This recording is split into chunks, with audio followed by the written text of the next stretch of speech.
which one's the best crypto asset? Well, Bitcoin's the best crypto asset. Okay. What's the second best? There is no second best. There's no second best crypto asset. There's a crypto asset. It's called Bitcoin, right? Right? There's no second best. Okay. It's not like, man. Thank goodness.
Good evening. It's the HEX Late Show.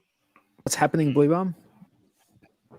Hey, man. Yeah, just enjoying a nice Bristolian day. Yeah, daytime over here in the UK. Oh, nice. And, nice. What's it like in Bristol? What is it like in Bristol?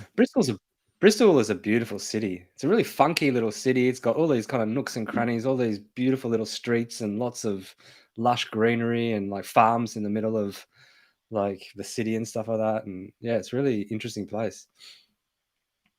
Nice. Are you staying there long? No, I'm only here for just here for a couple more days. Yeah. Nice. Well, welcome everyone to the HEX Late Show on DeFi Down Under. That's right. So if you're watching and you haven't subscribed to this channel, do us a solid and subscribe, because we're trying to get, our subscribers up. Because I think we're about 450 or something. Be nice to get to 500. We had to start again, hey? Well, we never. I guess we didn't know how many we were when we were over on the other channel, hey? Yeah. And before we went on that channel, we were on Unrex channel. Before we went to Discord Syndicate, we were on Unrex channel. So now I guess we're sort of, although this channel existed for a while, we never sort of used it. It was called something else and we never really used it. So what's happening, everyone in the chat? Big shout out to everyone in the chat. What's happening? Got all the regulars in there. All the regulars. Who we got in there? Hey, Bristol wants me to say, all right, my baba. That's get lush. I don't know what it means, though. I met up with a red squirrel. He's a cool dude. All right. Did you? Yeah. Have you been meeting up with, nice. In the UK? Just a few select ones, a few select Hexicans, yeah. Yep. Every now and then. Nice, dude. That's cool. That's cool.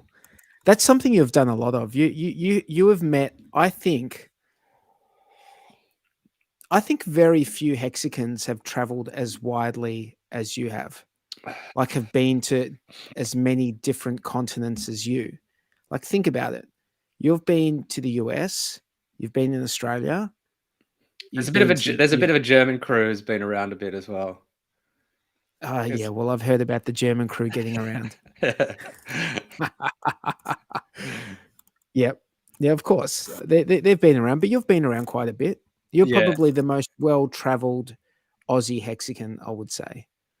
Yeah. Like, there's no one else who's traveled like hexagon. No one who's traveled as much as you, or who's been to as many different parts of the globe and met as many hexagons, pulsicons, you know, as so forth as you.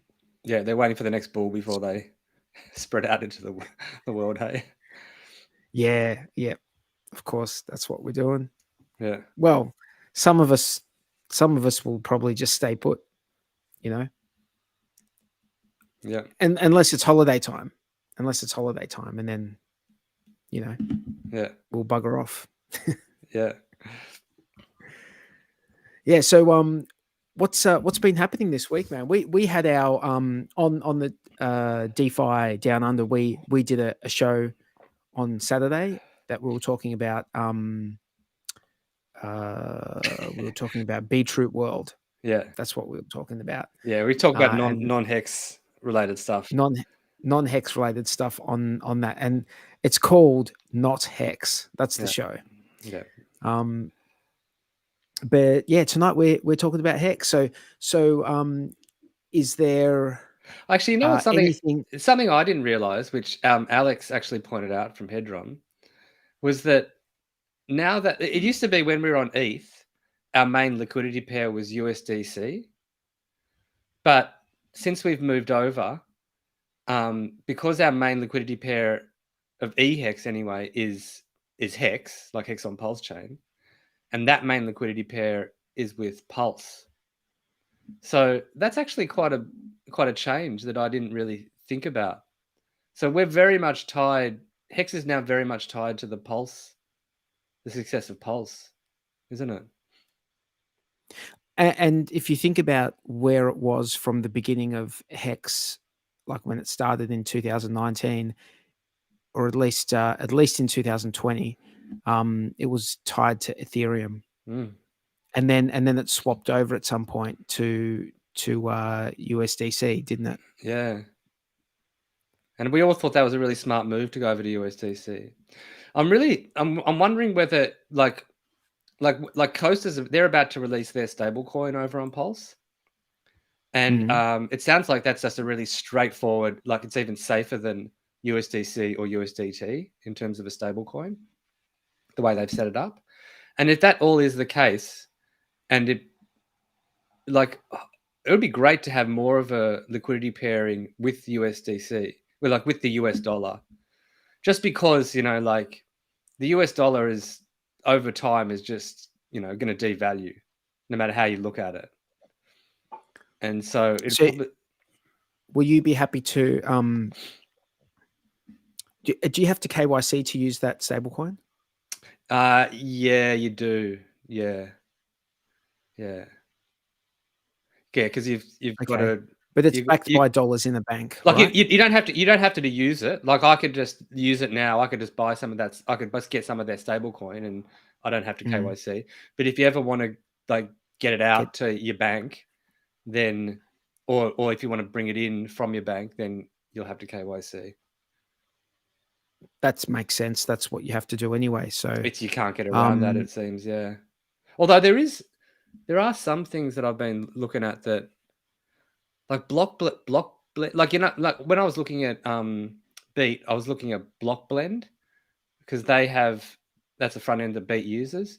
So they use block blend as their back end, and block blend have some sort of card which is a non KYC card. It's like a debit card, and I didn't look too much into it, like how to get and how to use it and stuff like that. But I think there are some. I know. For instance, also through Bit Refill, like what I use gift cards for lots of things, like Airbnb and flights and stuff. I use I buy gift cards with my crypto, and I just use the gift cards to pay for them. And they have just got one out, which is a MasterCard, and I think there's some limitations on it. Like you can't get cash out with that card, but you can pay for things with that card. And you can link it to your Google Pay or something like that. Or I don't know what kind of restrictions there are depending on what jurisdiction you're in or what, A lot of it comes down to where you put your residency as. Tangent. Hello. Don't let me interrupt. We were just All is talking well. about cards, like, cards that link to your crypto and use your Oh, crypto. yeah. Or Have you things, or found any cards. non KYC cards? I forget the name of it. Sorry, non KYC. Yeah.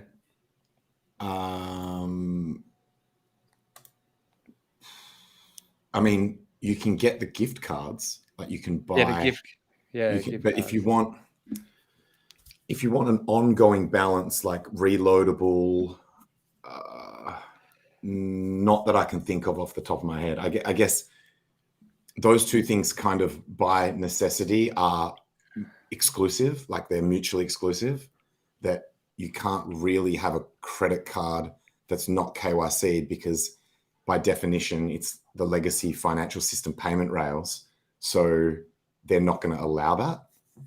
So the Visa gift cards are actually surprising that they actually allow that. And I guess it's just because they know they're going to miss out on that particular share of the market if they don't do it. Yeah, and you can't get cash out with them. You can only use them to buy stuff. I was actually reading the terms and conditions of these things, and like you're not meant to pay bills. You're not supposed to withdraw cash. Like they really want to prevent you from using it for anything other than going and buying products, like products and services. How would they stop you from paying bills? Would it not allow the payment, or? I'm unsure. I haven't hit that wall myself. I think you probably could get away with it, but it might be such that, say the card's got a balance on it and you do that, they might just turn the thing off. And so you're risking the remainder of the balance if you break the T's and C's. Like, I'm not sure.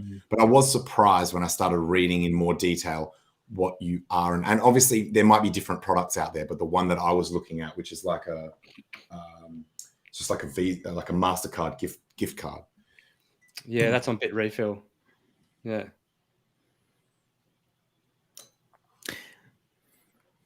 Like I always say to people, these things always improve over time. Well, sometimes they go backwards. Like, remember there used to be, what was it called? That Great was point. There was that Australian site. No, there was an Australian site, something, Satoshi's. Something. Living Room of Satoshi. I thought that was still going. Living Room of Satoshi's. I thought that was still going. I don't think so. But that used to be, you could pay bills and you could just like chuck into a bank account. You could just like put in your crypto and they just send it anywhere. Yeah, no, they you would send the crypto, then they would pay the bill for you. Yeah. One of my friends was just talking about it very recently, so I thought it was still. Really? I mean, the site is still up. We're so focused on these paying with cards, like we're supposed to just like want to pay with crypto. Like we're getting sidetracked here. We're getting way too like, oh, we have to get these cards and crypto to work. It's like, fuck that. We need to get like crypto to work with merchants. Yeah. But that's more options is better, yeah? More options and stepping stone options that. How do you do that? We've had enough stepping stones, man. We're ready. We have had enough stepping stones. I think we're ready for merchants to start like, accepting crypto as just another option. Like, you know how you can go into a shop and at the moment you can pay in cash. You can pay in cash. In some places you can even pay with a check, right? In other places you can pay with a debit card that's taking money from your own account. You can pay with a credit card. Pay with a check anywhere. Maybe in the bull market, man. Maybe in the bull market we could get that kind of traction. You go buy a car, you pay it with a check. Really? Yeah. Pay with a check. You can pay with a check. Right.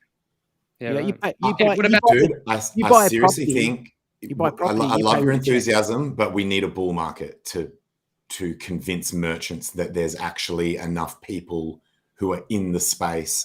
Do you see what I'm saying? We need people asking those merchants for it. We need to appear. I actually don't agree with that tangent because merchants getting in a bull market, and I'll explain why. Because merchants getting in a bull market. No, they're not getting in. They're accepting it as payment. So that's people actually getting out. So them accepting crypto in a bull market is like a lot of them are going to get wrecked because they'll hang on to the crypto and then it's going to drop in value and they're going to get fucked and then they're not going to want to accept anything. Most of them will not do that. Most of them will literally convert it into the currency they actually want. Well, then they should just do that now. They should just So- do it now. Like you're missing so you're what's missing my point. You're missing my point is that for them to implement an additional system, they're not going to do it for like the 0.01% of people like us that are actually hardcore enough to still be here. They need to see that there is actually a large number of people I take what that you're are going saying, to yeah. actually utilize that system. Otherwise, it's just not worth the effort. Yep. And at the moment, everyone's fucking gone home except for the hardest of the hard. Okay, so hang on, OG43. You in the real world, you have a business. Yeah. Do you advertise that you accept crypto? I don't accept crypto. So could you? I would like to. I would like to. Well, what's to stop you? The barrier for me to do it is too high. Like there's not like a simpler solution for me to do it. Otherwise, I would. So But you just you're chuck up. kind All of you have to do is answering chuck your up a own few question. addresses. You just have to chuck No. up a few. No. It needs to be a better solution than that. Just some Isn't there haphazard. like Stripe or Strike or like some kind of QR code paying? Haphazard. I don't want some haphazard like solution. First of all, I want it to be something that I do in house. I don't want like a third part. Like, what's the point of me accepting crypto if some third party is going to be doing it? So I need some like BTC. What's that BTC Pay server? What's it called? Yeah, BTC Pay server. I need something like that. You can still custody the crypto and use someone else's payment rails. Like, as in, you don't need to design the system from top to bottom. No. What I want is something like BTC Pay server, but I want that for other. Like, I don't want that just for BTC. Because then you're just accepting BTC. I'd like something that's like BTC Pay server that you can do yourself. You can host it yourself and run it yourself, like run it on a node, your own node. But why wouldn't you accept Monero and Bitcoin Cash and, or in Bitcoin? Why couldn't you just say, I would accept any of it, but if I have to manage the like addresses and all that stuff, and then I have to work out all the tax and implications and all of that, like aside from what I already do, it's just not worth it. It's just not worth the hassle of me doing it. So once that part of it gets easy, right? I see you smiling, Bluey, but I don't know if you've run a business. You're complaining about what our merchants fucking like do it. You're the perfect person who like knows. I'm not the if you know what I sell, I'm like, not the bro. If you knew what I sold, you know what I sell. I think. Okay, you're not going to have a lot of customers who want to be buying. With I'm not going to have any customers, but bro. I'm not going to have any. Customers. But just to have the option to work out how it is. That's what I would like. So if you wanted, like, if there was someone who would be willing to do it, it's me. I'd be willing to do it, but I don't want to be a coder. I don't want to have to employ people to do it. You know what I mean? Like, once these barriers to providing this payment rail are lowered, once these barriers are removed or lowered, then that's something that I would definitely do. And I'd like to manage it like in-house, just like a BTC Pay server type situation. I had this weird recollection that BTC Pay server actually had started accepting other cryptos, but I just went to their website and it doesn't look like it. So sorry, you guys continue on and I'll just ask AI whether there is some equivalent. Because look, man, I think this is a good example, like a good time to raise that often people like us who spend a considerable amount of time in the crypto space, you start to have this sort of assumption like, well, I'm here all the time, so I should know everything, like at least at a high level. Pardon me. But the point is that this space moves so fast. The thing that you're talking about might already exist. So like, I guess you've just got to keep like smashing my AI and be like, I looked into it maybe a year and a half ago, and there just wasn't really anything that wasn't a third party. Like, everything, I found stuff, but it's like a third party.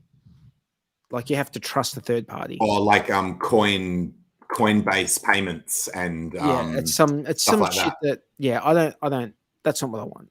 Like, I want, and then you have to pay them the commission in it as well. It's just not. I'm AI already says CoinGate, Coin Payments, BitPay.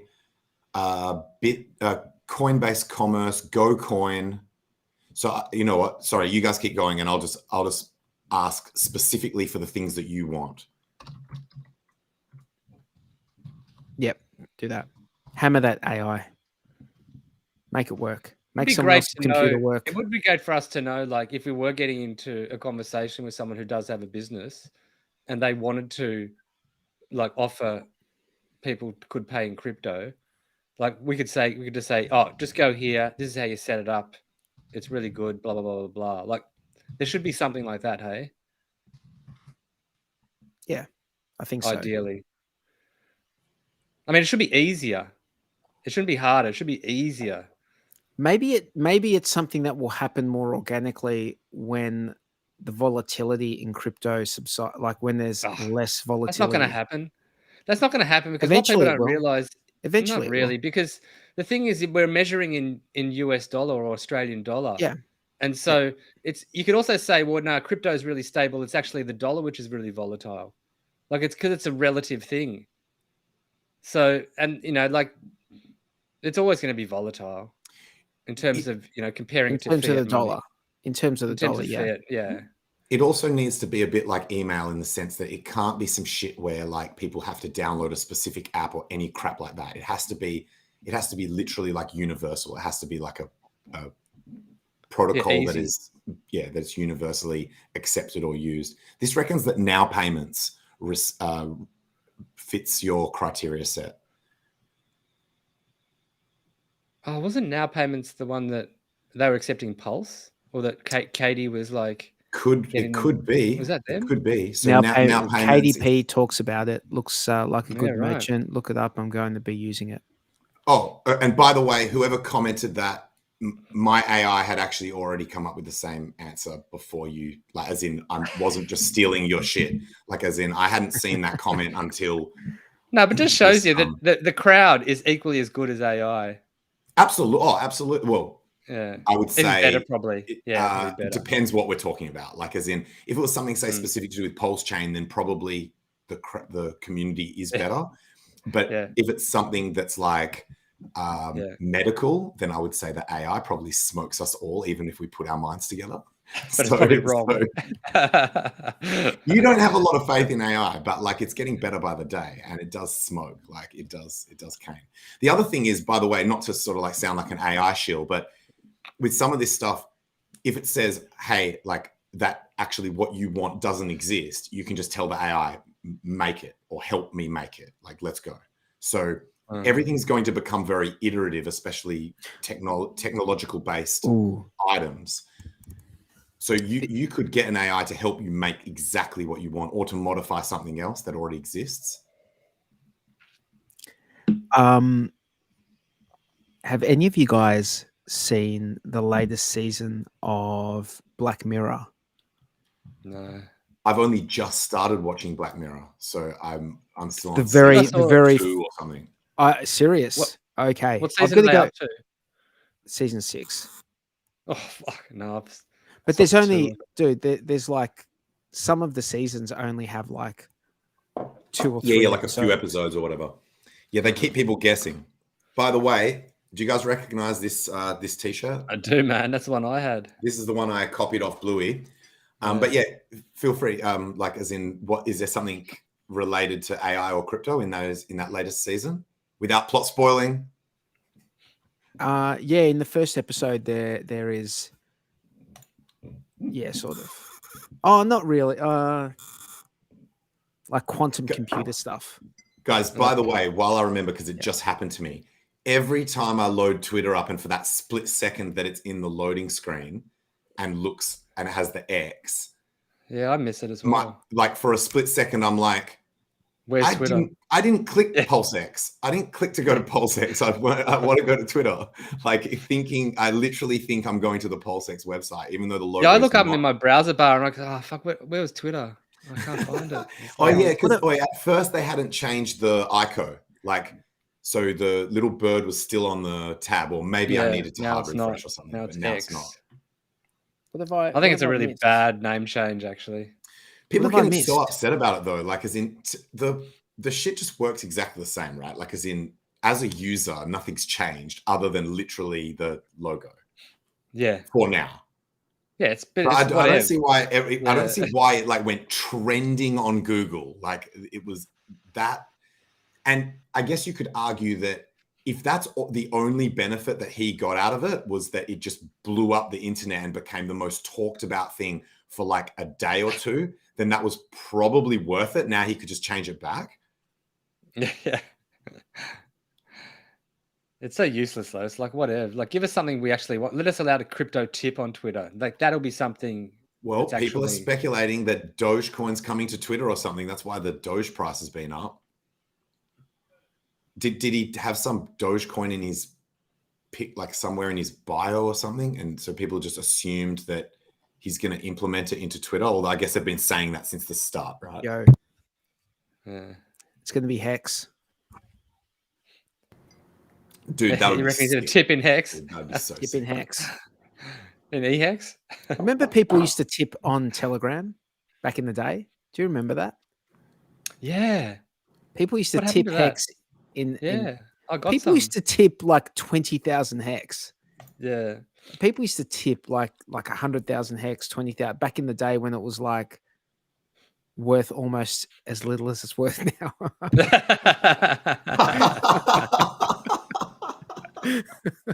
I laugh externally and cry internally. That's Yeah. I think I've actually still got some on Telegram that I was tipped that I couldn't work out how to get it. Hey, I wasn't following this Twitter account, so maybe I wasn't aware of this now payments thing. Let's take a little look. By the way, when I say that it is 200 plus cryptocurrencies, and by the way, the AI claims that you have the ability to self-custody the shit, that it's not custodial. It's not a custodial solution. 0.5%, lowest fee on the market, 24/7 support, withdraw directly to your bank account, accept crypto, easy integration and setup. Let's fucking go. Okay. All right. You gonna do it, OG? You Maybe. gonna do it with your business? Maybe. Ooh. I mean, no one will use it. No one will use it, but I would like to. If never there's know. something available, It could be chicken and egg shit, man. You say no one will use it, but then you could have customers that are thinking, oh, no one's going to accept it. Someone's got to make the first move, right? What I want to see is if I can put it online on the website, like not just payments like in person, like point of sale, but actually payments on the website as well. Bro, if that was possible, then that's I will definitely try and integrate it if I can. I used to have I'm just checking to see whether I've still got it. That'll probably be easier than doing it in person. I used to have a 3D printed, like it was like a multicolored 3D print that said Bitcoin accepted here. It was like black, red, and white, I think. And I used to have that on my desk as a fucking engineer, knowing that my clients are mine sites and the people that come to my office are not even the ones that control the purse strings. So I knew there was literally zero chance that anyone was ever going to pay me in crypto. But I liked the fact that I was just like even just psyoping the crypto awareness, every single person that ever came into my office, whether they worked for me or I worked for them, it's just, you know what I mean? It's like presenting that as so people keep it in their mind. Oh yeah, you can transact in crypto.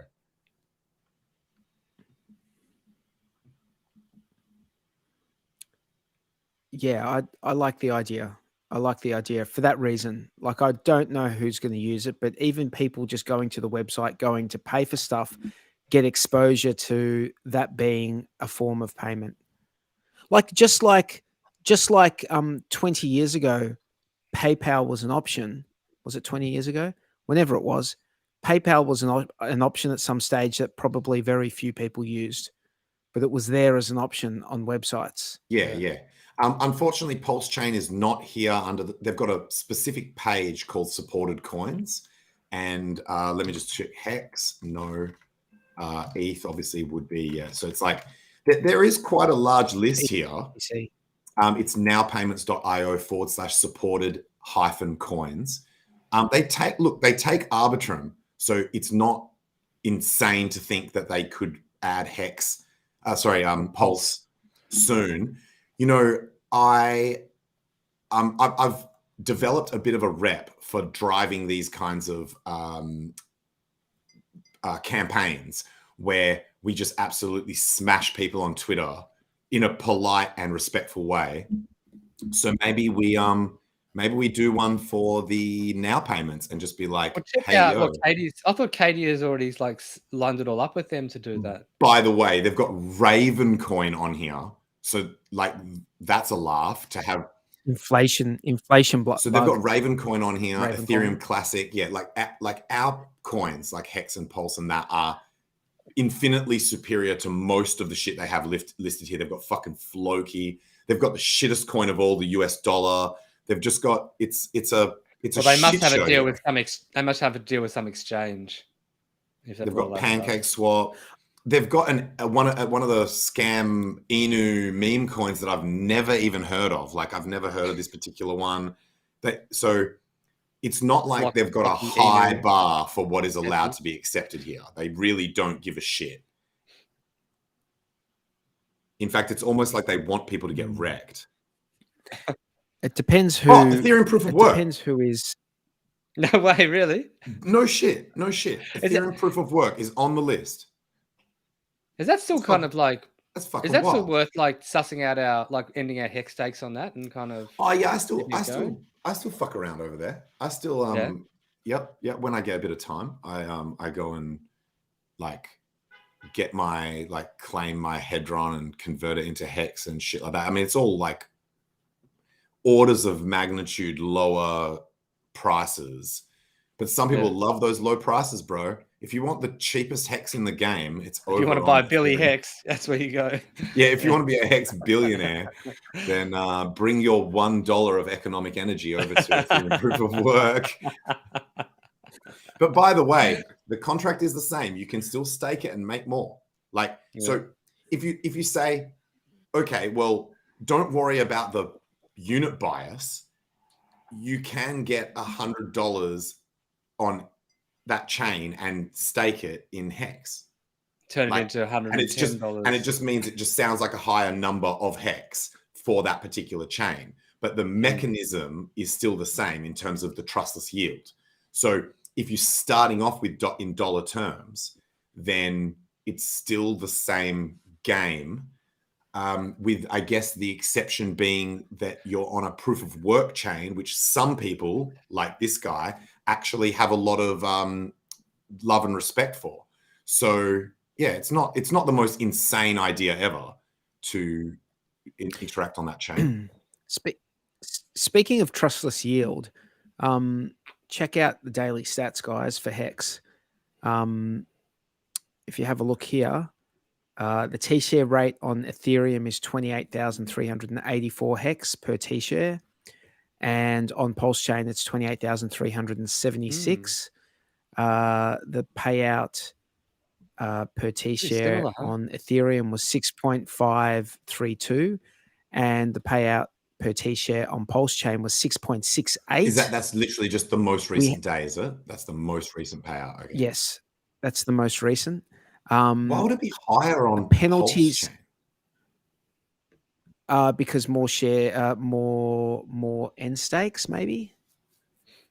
Well, we thought they were going to have. We thought there'd be more because we thought that people would. No. Do you know why? Because of penalties here. That's why. 3.3 million in penalties and only 81,000 in penalties. So the T-share, the payout for PulseChain has been higher. So do you think those penalties are from people bleeding out because they don't know their hex exists over on the new chain? That is a good question, and perhaps something we can compare here on a day-to-day basis. So let me just have a look. With the table, then you can actually see whether it's consistently higher or just like a one-off kind of thing. And you would expect that emergency end stakes are a one-off penalty, but a bleed out is something that would be more consistent over time. So we probably can make a bit of an assessment just by a quick look. Yeah, but those bleed outs don't come out until somebody good accounts that, and then it all goes in at once. Oh, really? Oh, good point. Yeah. Yeah. Sorry, of course. Because that's the whole rule that Richard said, nothing happens on the blockchain automatically. You are absolutely right. Yeah. Sorry, my bad. Yeah, I thought they'd So be like a lot different. They looked a bit like they look at the share rates pretty much nearly the same. Like I would have thought that there'd be lots more short stakes on PulseChain. well, the share rate's actually more expensive on Ethereum than it is on PulseChain. Is that because a lot of people were? It's maybe because a lot of people emergency end staked on Ethereum. Maybe. But it's only 6 hex more. Yeah, it's Then pretty You mean much PulseChain. you mean the same, 0.6? Did you mean? Oh, No, 6. the share rate. Oh, sorry, 8. No, is it? Yeah, it's 8. Yeah, Because it's 8 hex. PulseChain is 376 and Ethereum is 28,384. Yeah. So those penalties, I'm just trying to understand. Hang on, let me just. I feel like we need a new wave of enthusiastic people to come into HEX.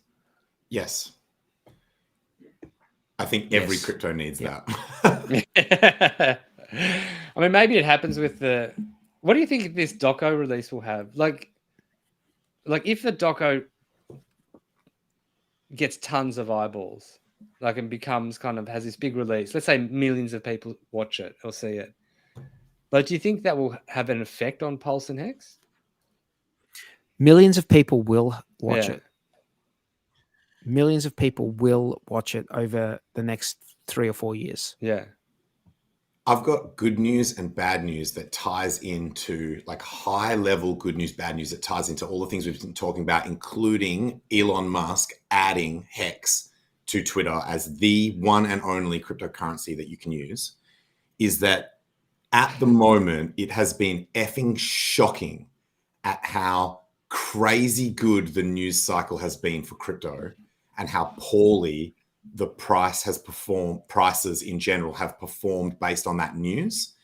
And so I almost think that even something as epic as when Twitter takes on HEX as its only cryptocurrency and the movie coming out and all of that stuff, if we're still in this weird like limbo state where everything is just sideways no matter what, I don't know if we can actually, I don't know if that's going to be enough to actually break out of this rut. Because that the BlackRock going pro Bitcoin should have had us teleporting to new all-time highs, in my opinion, or at least breaking out of a sideways trend at a minimum. And it just didn't, which is crazy to me. Now, I said I had good news and bad news. The equivalent can be said for the breakdown that just recently happened. So we had this, what appeared to be a breakdown out of the range, Bitcoin under 30K. You would normally expect that when you have a range that has been going sideways for an extended period of time, volatility on the decrease, Bollinger Bands tightest that they've ever been, that when something like that breaks, the direction that it breaks in is going to be like, see you later, teleport to whichever direction. And that also didn't happen, which is fucking great news.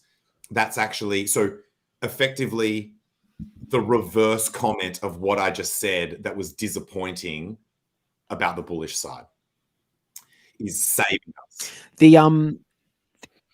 There's a couple of things that, the first thing, just in relation to GBTC, what is the difference in price between the discount? what's that company called? Grayscale.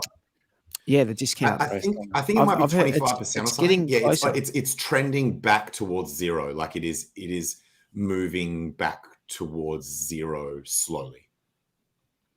I think that's a consideration. But another thing to consider, just in relation to BlackRock, is that why, as a company that's getting into BTC and is bullish on BTC, why would you say, like, wouldn't you have already bought? once you say, Yes. "Oh, we're getting into BTC," Yes. they've already bought, so Yes, they're already but that's in. fine. Yes, They've already done their buying. But you realize why they do that, right? In terms of the buying before they announce, is because they know they have massive sway.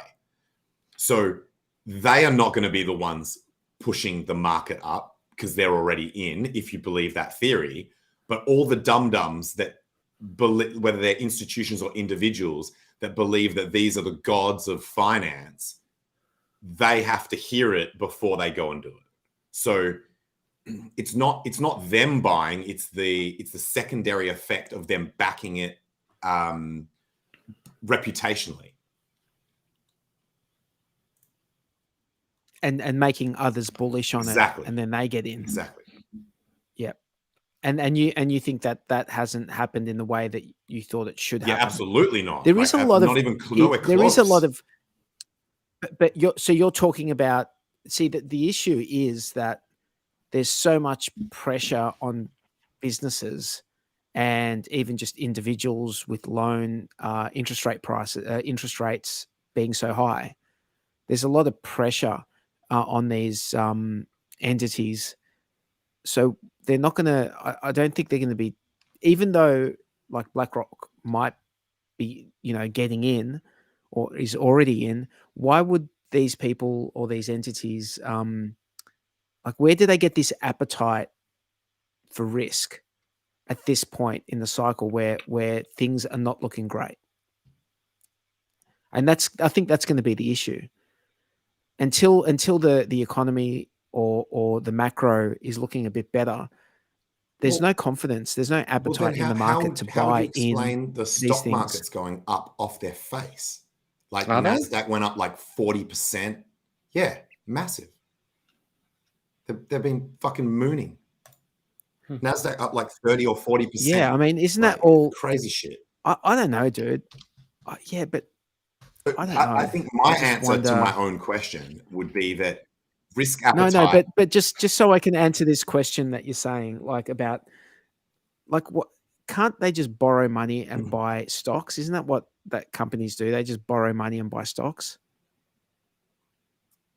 Yeah, but Like the money printed out of thin air. Yeah, the legacy borrowing system that, buybacks, is buying yeah. stock. a Yeah, corrupt that would- scam some on of them every would. level. Like, that's true, but you still get periods of like risk on, risk off, bear bull. You still have that shit happening, even with all the corruption. They can't just make it go up forever.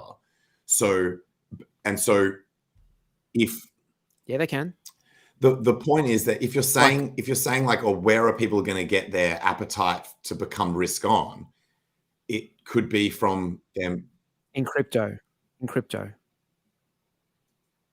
Well, Like, I mean, say anyone that's invested in any of that shit, feeling rich that they've made all these gains and they want to diversify into something that they think is disproportionately underperforming, or just that kind of like that correlation that they're like, oh, well, tech stocks are doing well, crypto's like a pseudo tech stock, or whatever, or just the thing that I've always said all along, that our whole industry is so freaking tiny that it only takes like a thimble's worth of economic energy to make the whole thing pump to the moon. So you only need like literally like one rich dude to send the entire space to the fucking moon. Like, so I still think green candles are the best advertisement ever for any asset or group of assets. yeah, I agree with that. So wait, so what the question was, so you were asking, why would anyone go risk on in crypto? Right now, just right now, at this point in time. Okay, I'll tell you why they go risk on. I'll tell you why they go risk on, because we've got BRICS. Why they should? No, I'll tell you. This is just a hypothesis. I'm just telling you why what a thinking could be. They've got the BRICS nations are coming together in August, which is in a few days. I'm not sure when in August. And they're going to be discussing their new currency for world trade to bypass the US dollar.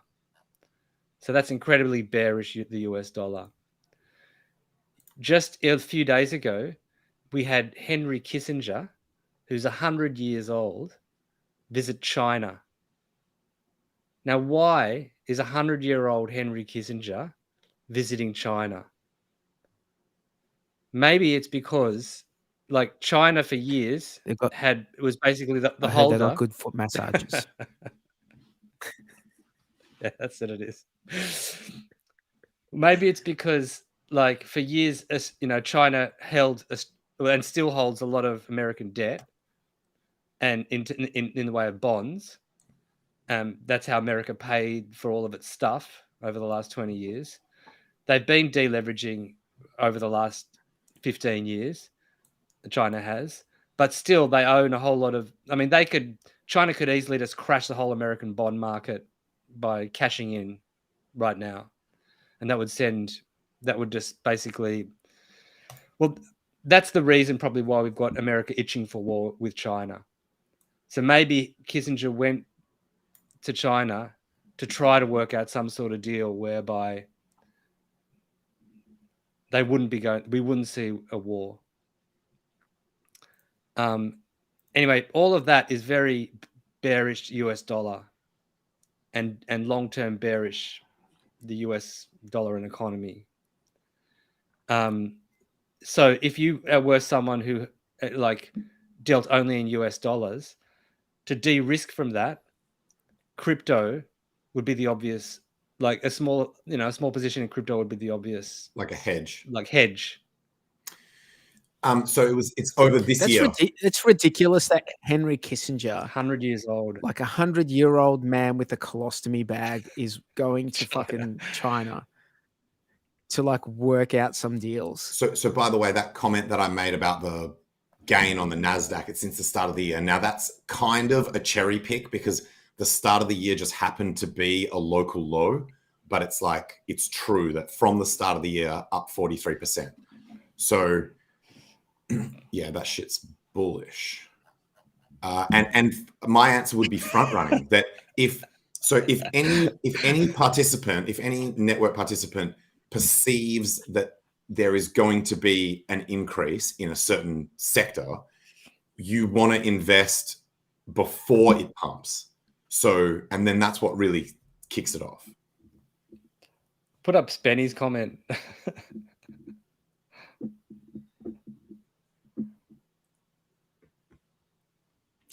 Maybe Kissinger has gone to China to reinstate the Pride marches. I find that funny. Yeah, right.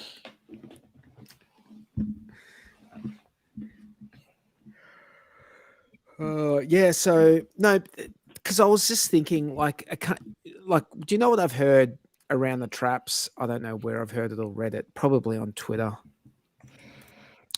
So it probably has no,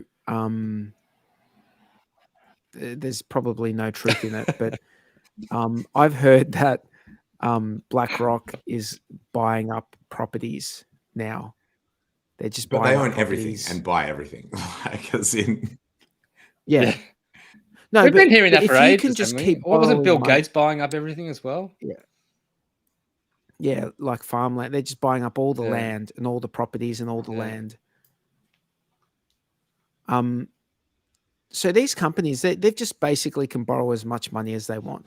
Yeah, like at incredibly low interest rates. What's gonna?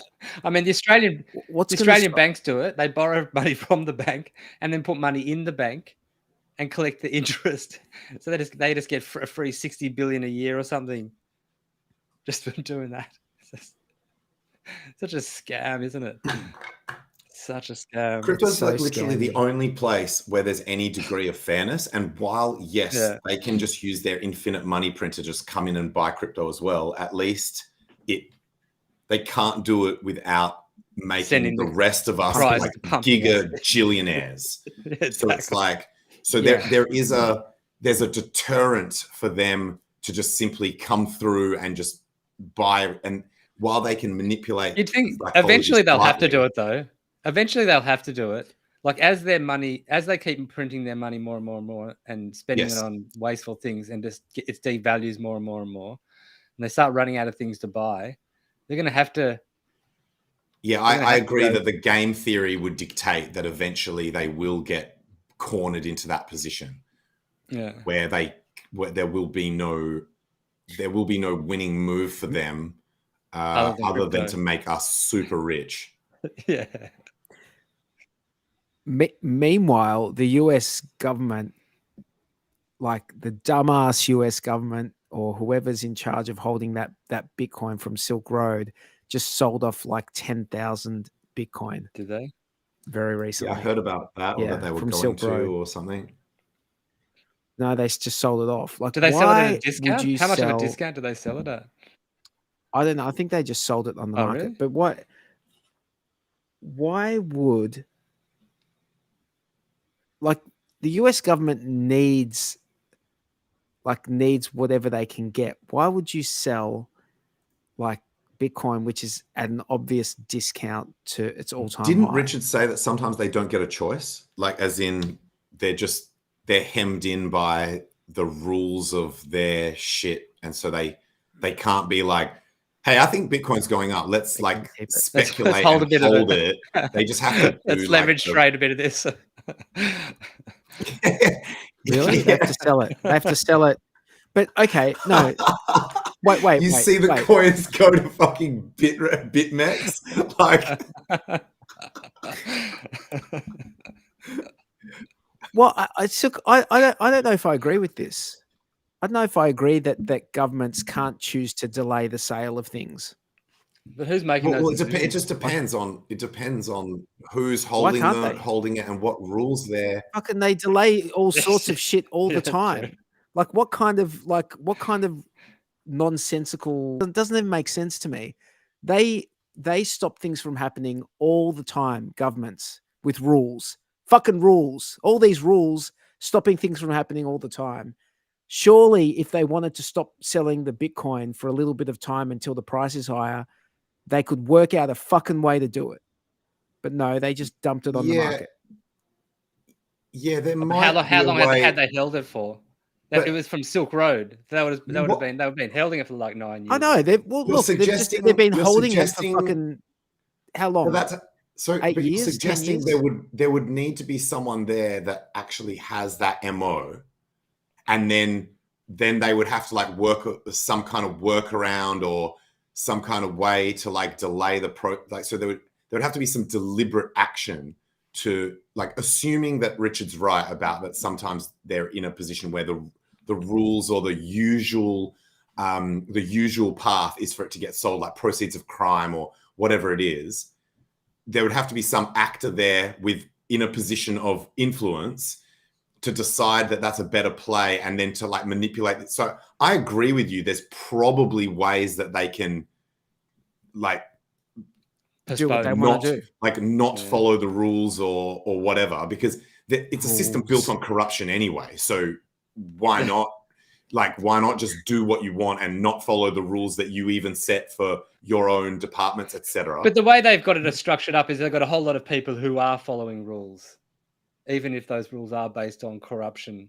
Like so. Yeah. That Well, the basically, Rules are words. if there's no one there, Rules are words that are written somewhere that you're supposed to interpret and then follow.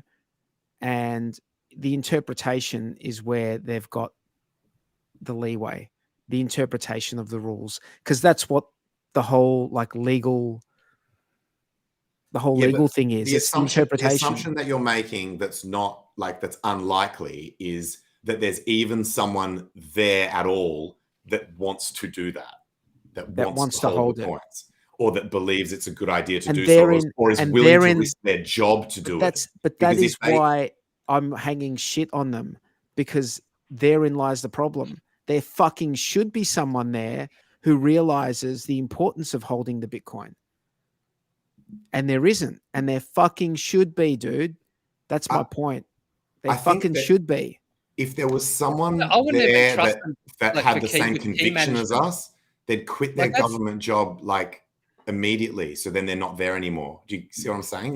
But you know what? IG43, that's one of the things I've been thinking about. It's like, okay, let's say you're a country and you're right. Okay, crypto's the way to go. We're going to fully like make it all into crypto. Like El Salvador style. El Salvador. Yeah, maybe, but like even like or if they had, we're gonna make our own crypto. You know what I mean? And we're gonna put out our own crypto, the AUD, and make it an ERC20 or whatever. And it's like they'd have to put in all these like procedures for key management and like multi-sigs and stuff like that. And the chances of someone in that big bureaucracy not fucking up is much greater than zero. Right? It is interesting that El Salvador didn't go let's just make our own coin. Yeah, that's true. Like, that is interesting. And I think you've also answered it within your single statement that, or at least what I'm thinking is, you are taking on a lot of risk when you do your own coin, that you have to keep it running. Whereas if you just jump on the Bitcoin network, all the devs and all the apps and all the building, it goes on, whether you don't need to actually be involved in the coin itself. You are just another network participant. So maybe that's the reason why, but it's still surprising because you would think most people would be short-minded and they'd be like, no, let's have our own coin. That's the better play. Have our own cryptocurrency. So there's El Salvador, and then there's like the Central African. Oh yeah, CAR. Yep. Central. It wasn't African like Republic. Tahiti or Fiji or there was some South Pacific country that was doing it as well. And remember, some of them are adopting it as legal tender, and some of them are just legalizing it as an alternate currency, which is subtly different as well. So I think, really? What's the difference between that? Legal tender means that by law, merchants must accept that currency. Whereas just having it as a legalized currency just means that it can legally be our used. Cash as is currency. not legal tender then. Our cash in Australia is not legal tender. And not in America or UK. Good point. I've been to multiple places that don't accept cash. That's actually a really good point. That and you know now what the Australian government has made it that Australian cash, the banknotes that they themselves issue are not actually legal tender by the formal definition. Because there are many places, I would say more than 50%, where if you rock up with cash, they will not accept it. Including, and this will blow your mind, including a lot of actual government agencies. Yeah, like if you want to pay government agencies, they will not accept cash. And you must pay with a card. Actually, you probably can pay with BPay or something along those lines, but in most cases they expect you to pay with a card. So but even if you pay with BPay, you are relying on a third party to process that transaction for you. So you can't pay in cash. So you can't pay in cash. There's a number of things you can't pay in cash. There's a number of things you can't pay in cash. Yeah, so I don't know if it's no longer legal tender. So cash is no longer legal tender in Australia already. By the formal definition. The government would still say that it is. They would say, no, that's legal tender. But it's not. It's not. Like in practice, it's not. Like by their laws, I think it technically still is. Like legally it is, but in practice it is absolutely not. No. But my point before was that, like, in order to deal in cryptocurrencies, a government would need to have all sorts of procedures and processes in place in order to secure that all of that crypto, and it would and it would just be so hard to manage all of those keys when you have multiple people coming in and out of jobs and things like that, And I was just thinking about this, and I was thinking crypto is actually, it's designed for individual ownership. It really is not designed. That's such a good point, bro. Imagine if the government fumbled the bag and some insider just working for the government, like some guy in the IT department, just steals all the Bitcoin and flees, and then it's just immutable. You can't get it. Your national treasury has just been stolen on an inside job. Or they just lose the key or something and there's no backup. You would have like, it just gets frozen, and it's just some new guy is into the job for a week and he fucks up, and it's just like they wrote the seed word down wrong, and it's just like they try to recover it, and they're like, guys, fuck. Great points, man. They're great points. which make it sort of like not user friendly for nation states yet.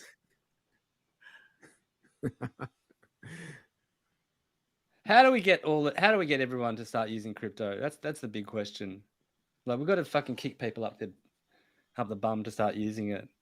Like, it's just the obvious answer. And like, I'll start using it if it starts being worth more.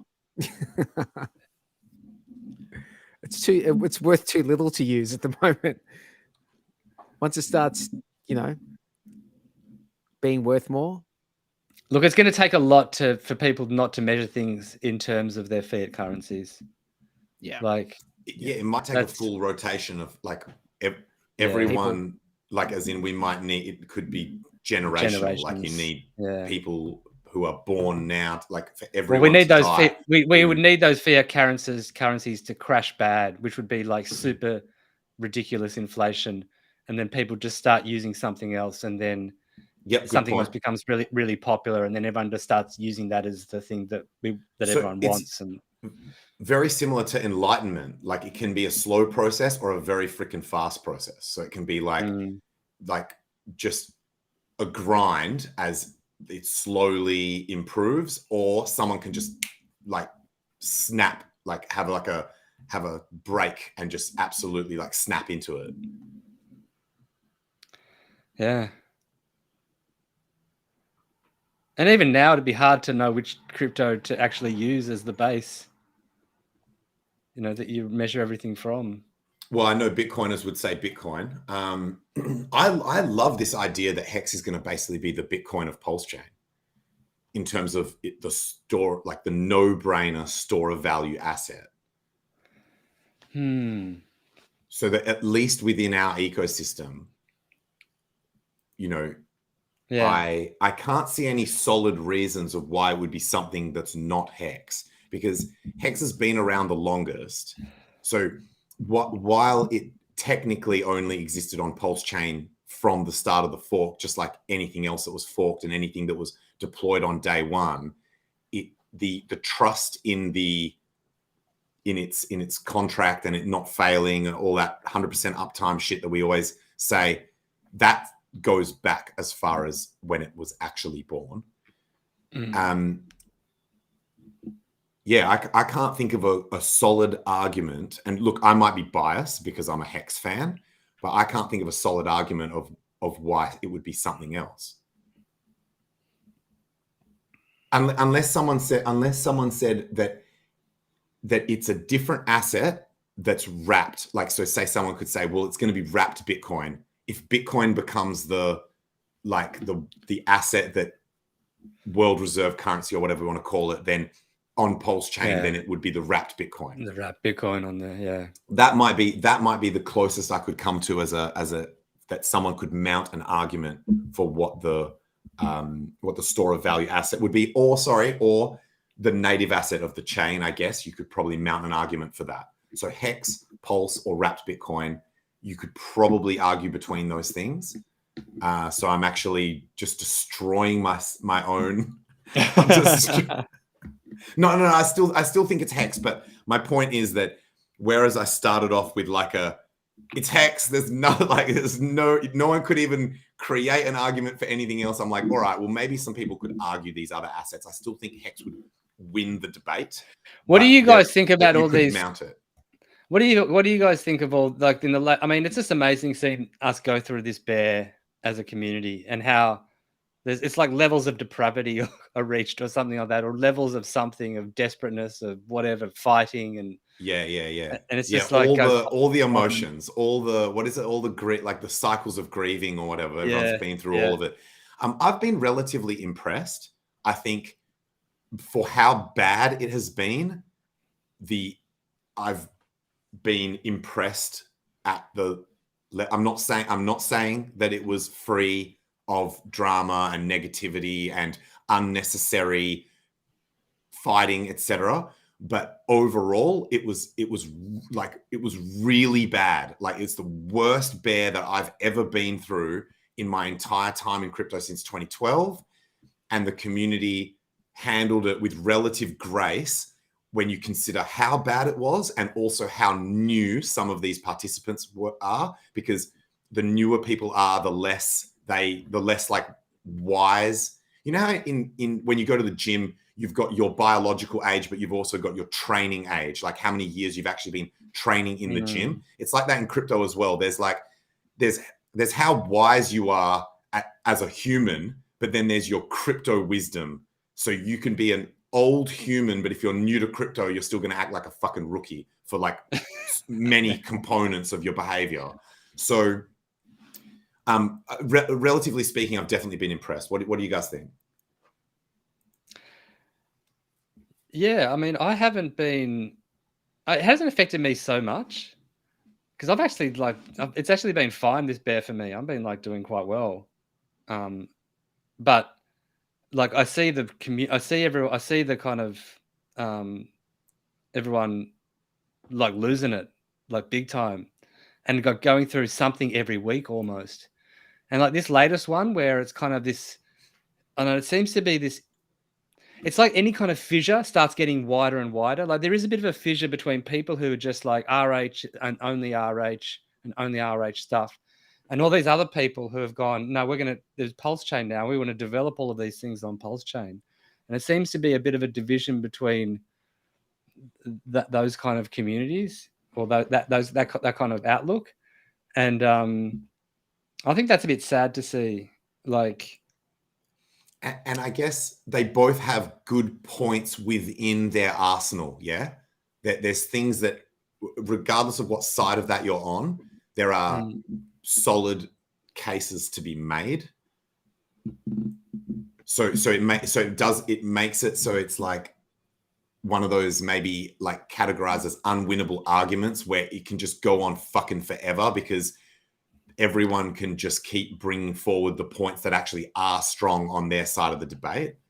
And at some point you have to just be like, hey, how about we just let everyone make their own decision of whether they're going to get an abortion or not? And so, because this is literally an unwinnable argument. As a bit of context for everyone, I was interested when you said like how bad this bear market has been. Like I completely agree with your tangent. It's been seriously hard. Brutal. It's been really hard, really hard. But I was just looking at the BTC chart from years back in November 2013, where there was like that. I think it was just under $1,200, and then it was like. It didn't get back up to that point until 17. Until yeah, it was like the end of 16, early 17, early 17. So that's like 3 whole years. 3 whole years to get back all the way back up to all-time highs. You know what I was thinking today, bro? December 2013. Yeah, December 2013 to December 2016. So three full years to get back up to. So that would mean, when did, just so I can finish this thought, that would mean for HEX, to make that comparison, for HEX, we'd be looking at September 2024 if we were like comparing. And then if it took longer than that, then we could say that the bear market for HEX was more brutal than that bear market that Bitcoin had. But that was a very brutal.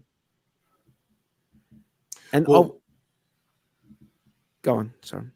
Well, Glassnode did some analysis that showed, just even using objective on-chain metrics, that this has been the worst bear market for Bitcoin. So really? For Bitcoin. If you watch either Glassnode's most recent video or second most recent video, there's a section. But it didn't even drop that much. Like it only dropped 70 or 80%, and now it's only at 50% down from the all-time high. Hey, but it's not just price though. Remember, it's price and time, and you have to consider what alts are doing as well, because like hardly anyone only holds Bitcoin, and like you've got to consider sentiment. You've got to So the thing that I thought of today that blew my mind was, I was thinking, in the 2017 bull run, Ethereum topped out at a price that order of magnitude wise is very similar to where we are now.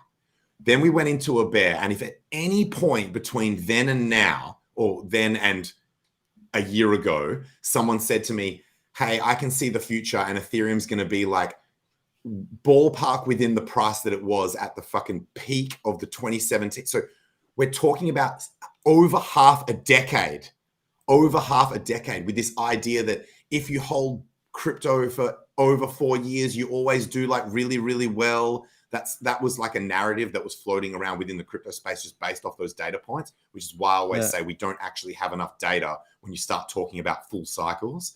Mm-hmm. We are barely higher than the Pico top of that. Like, I'll just measure it right now. It's like from here, nya to nya. We're 20%. So you could have held Ethereum if you bought the gigatop of the 2017 bull market and held it until now, 6 years of holding, 20% gain. Dude, I make 20% in a day on some of the yield farms on PulseChain. 20% in a day. And that's 6 years in the fastest appreciating asset of all time. It's fucking bullshit. Like, and I guess this for me was just one of those things that was just an additional thing where I was like, yeah, that's fucked. Like like in terms of how savage this bear market's been.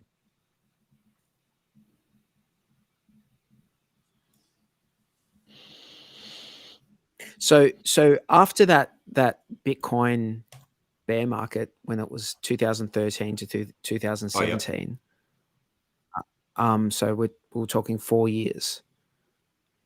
That last year out of that 4 years was just up. It was just like it was just going up. It did like a 20x in a year. Yeah, like from 15 to 17 was just like a fucking relentless bull run that never ended. Like that just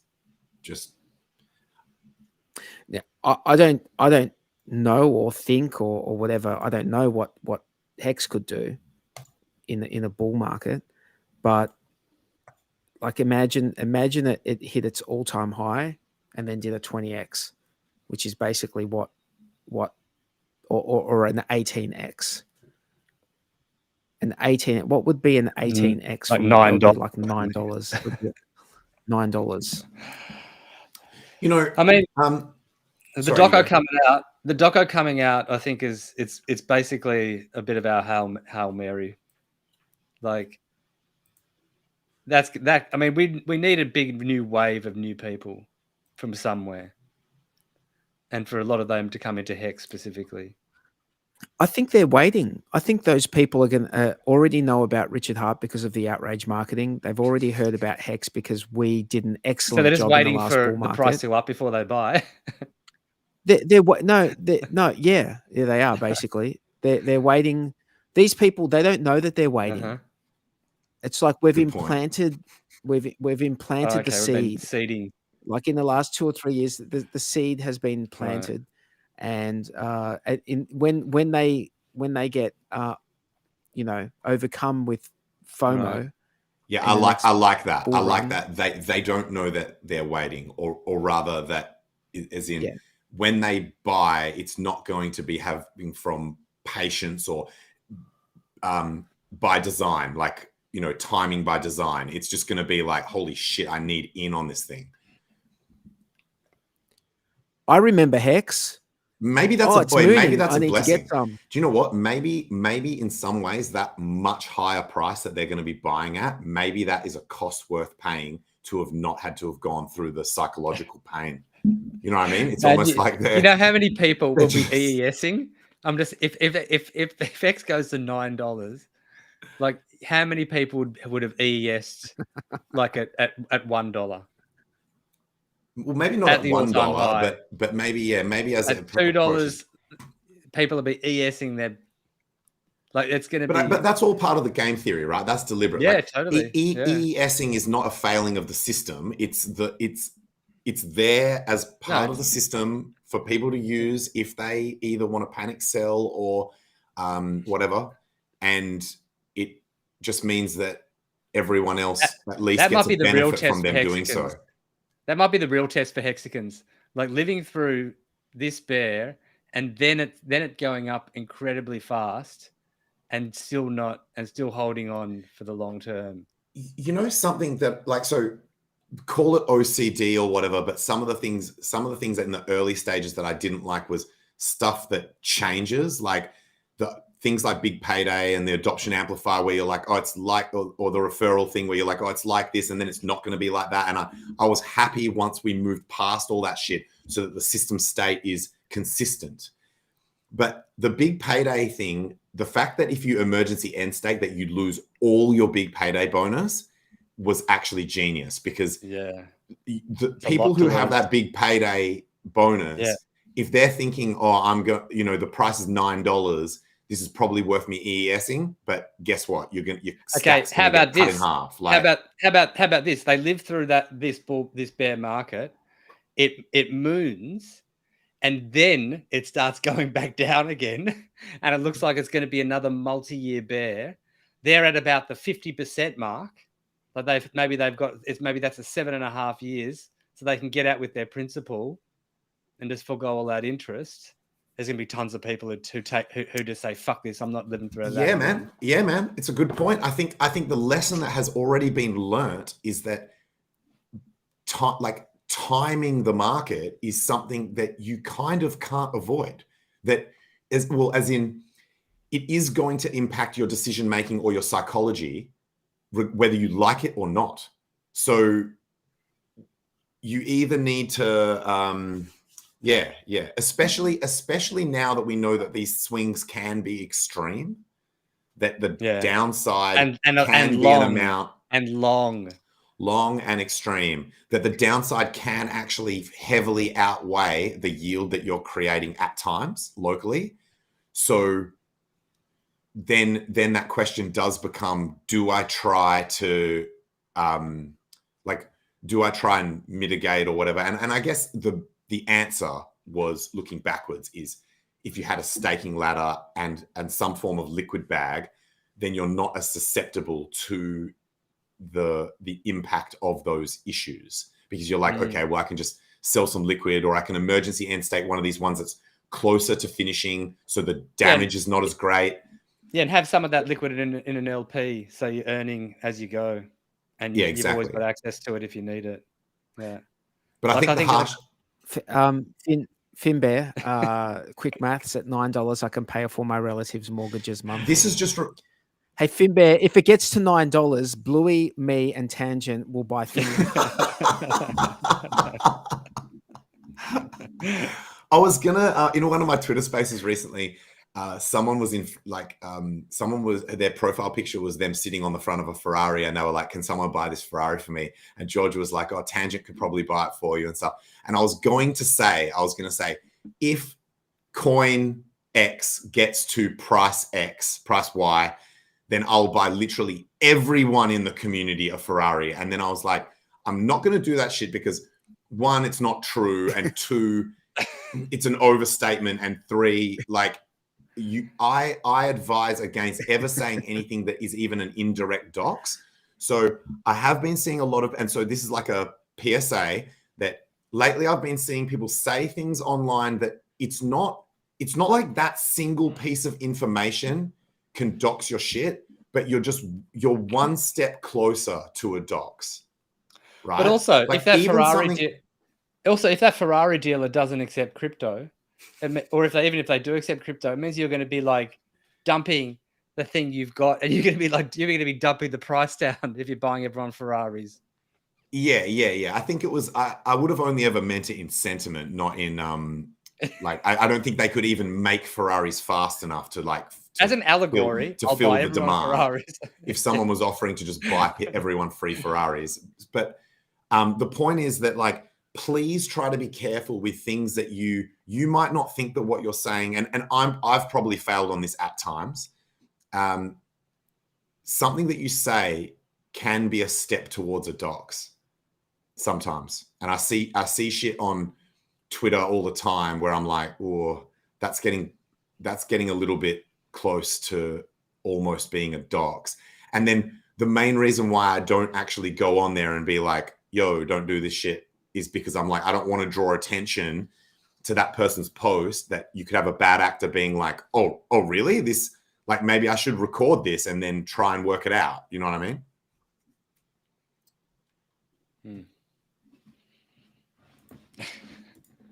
Yeah, we've been done on a layaway plan. We're paying installments. Always understate your bag. I was understating our bag. We could actually buy the EU.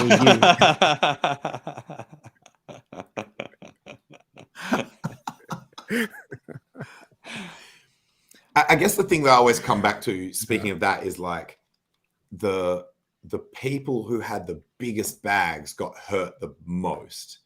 It's something I said on a Twitter space recently, actually, that, and I don't think I did a very good job of explaining it, that when people see their portfolio go up and they're like, my portfolio is up by whatever it is, like my portfolio is up by 10 grand, unless you are willing to actually sell your entire portfolio, you can't realize that 10 grand.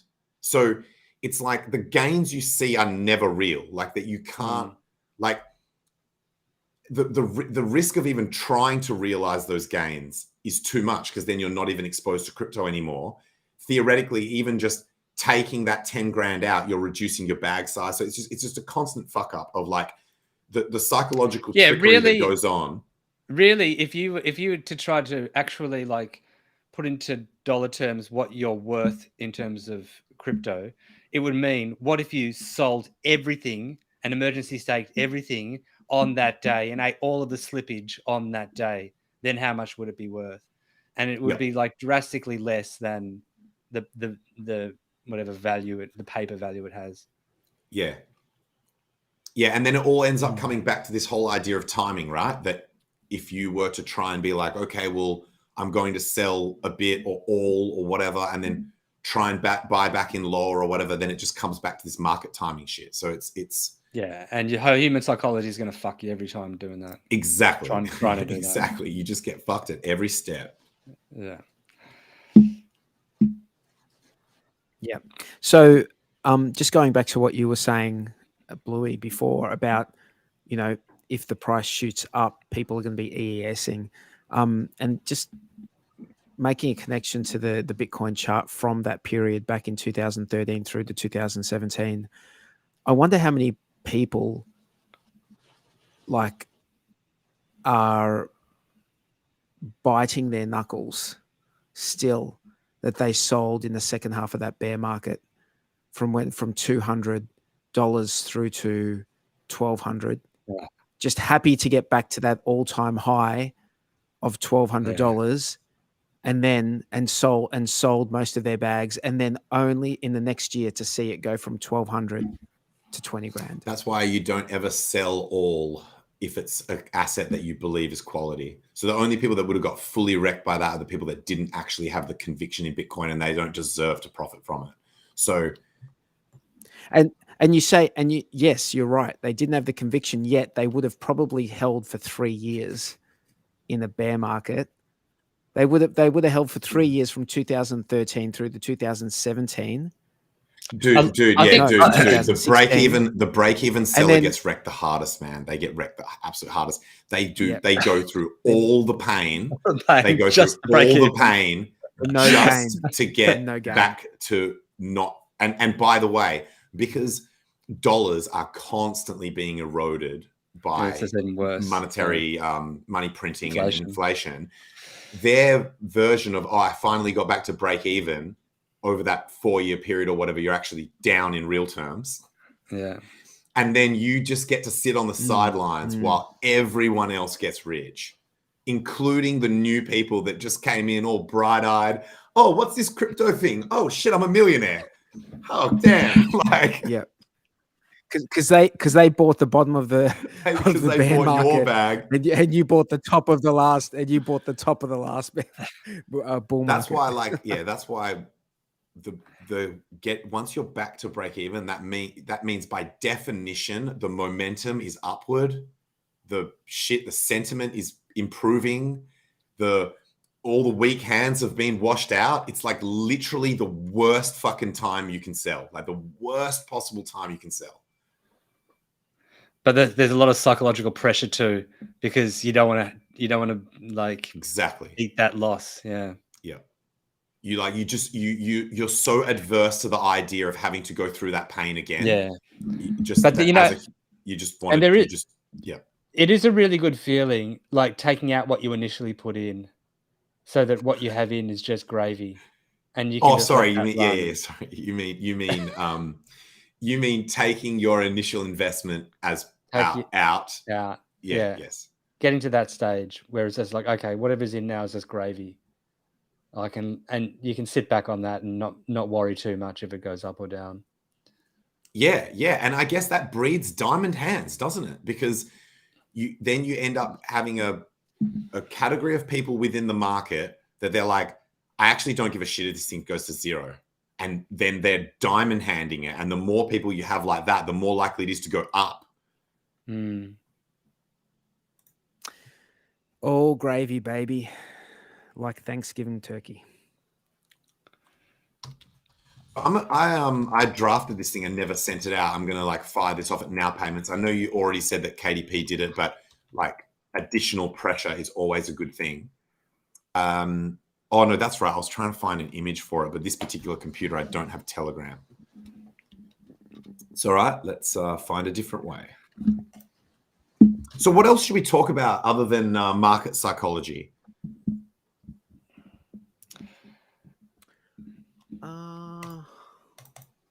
What about all these like DEXs and DEX aggregators sort of coming on? Bro, now? Dude, hats off to you, Bluey. This is another one where I think everyone on this show has got a list or a record of things that they've found that have ended up being fucking amazing. Like one of mine was CowSwap. Jexa found Rabby. But dude, this Petius thing that you found, bro, I was a non-believer at first because it looked like they were black boxing their routes, but I actually did some testing with it. And so what I did is I just did buy orders that were large enough that they should be routed, and then just went on Dex Screener to look to see whether my order was actually routed, and also looking on chain and that sort of thing. It was a little bit clunky to do it, but their order router really does route through multiple pools if you make your orders large enough. And also they protect you against MEV. I noticed that even though the orders that I was putting in by necessity to test it were large, I was not getting sandwich bot attacked. I wasn't getting arbitrage attacked. Well, you can't get arb bot attacked if it's routing properly, because you are actually spreading across those different pools. So you're moving all the LPs by the same amount, like relatively speaking. So you, by definition, you can't get arb bot attacked. They've got some kind of inbuilt MEV protection, because I asked them afterwards. I was like, yo, I'm noticing even on these really large orders, I'm not getting sandwich attacked. And they were like, yeah, we've got inbuilt MEV. Dude, that's some king shit. That's some fucking king shit right there. And you found that first, Bluey, and that was a while back as well. Yeah, they're pretty good, hey? They've been really responsive with questions as well to me when I ask them stuff. And they also said that eventually they plan to actually show the route and open source it. So they're not deliberately trying to do like proprietary blah blah blah blah blah. They just want to make sure that because obviously doing it and then displaying it to the user are two different things, right? So I assume they're focusing on making sure that it works really well as a priority over showing the user exactly what's happening under the hood. But they said it's on their roadmap to actually have that, which is amazing, like fucking incredible. Yeah, cool. And it's a difficult one to remember the name. That's the only thing I found out about it. Petius, I saw someone said every time they see the name, they think pity us. Yeah. I keep forgetting. Because you know how you normally just type a couple of letters and it'll come up where you've been before. I keep forgetting what their first letters are for that one. I also have protocols that that I have that problem with as well, where I'm like, shit, what is the thing that I need to search or whatever? Yeah, true. But look, only Richard Hart is the king of branding. How good is the fucking HEX logo?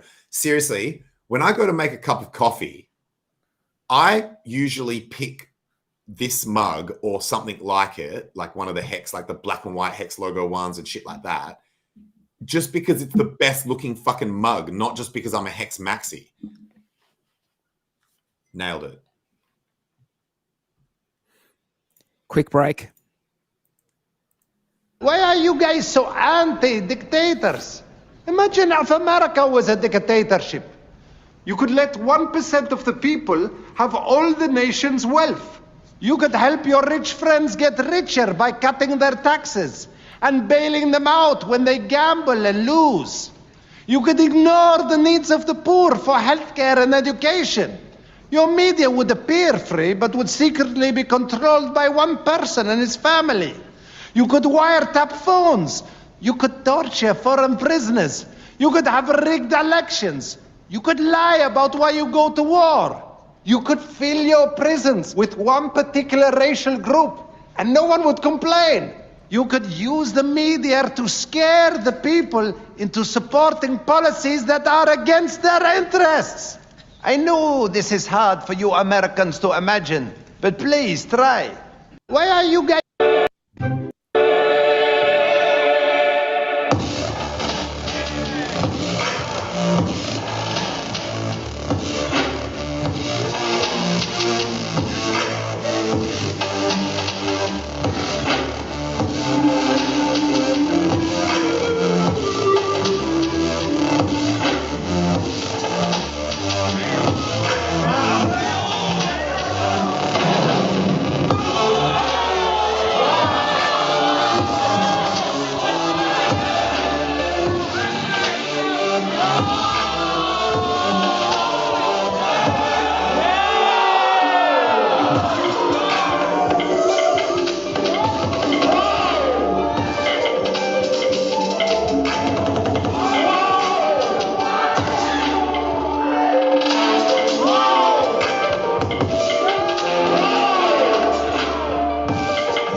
I think that was a real person.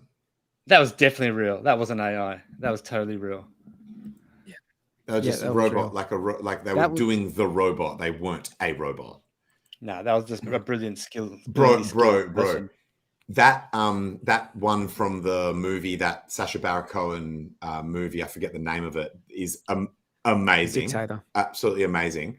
My actual favorite part, which was cut off from the end of that, is it shows a dude and he's dressed up in like American military shit, and the look on his face is just priceless. Because the crazy thing is that every single thing that he listed there is absolutely present in most of these countries that we consider to be free and democratic, and it's he's describing America to a T. Yep. Yeah, fucked. Yep. Completely fucked. Like, I'm not saying America is fucked. I'm saying that is completely fucked, that it's that way around. Like,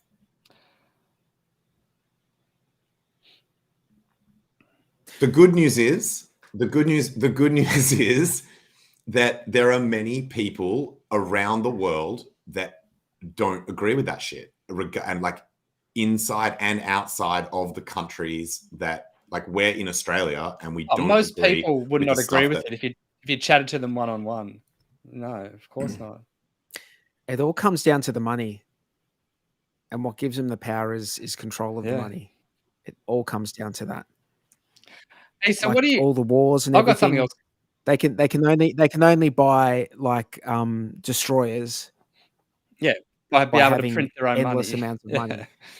Disturbingly, close friend of mine actually did say to me at a party once that if he had a button that would like fuck everyone up, but make sure that people that he cares about are like looked after in every way, he would just like not hesitate to press that shit. And I spent like over an hour trying to convince him why that is like the wrong attitude to have, that it's like, that it is, it's insecure and it's not like long term.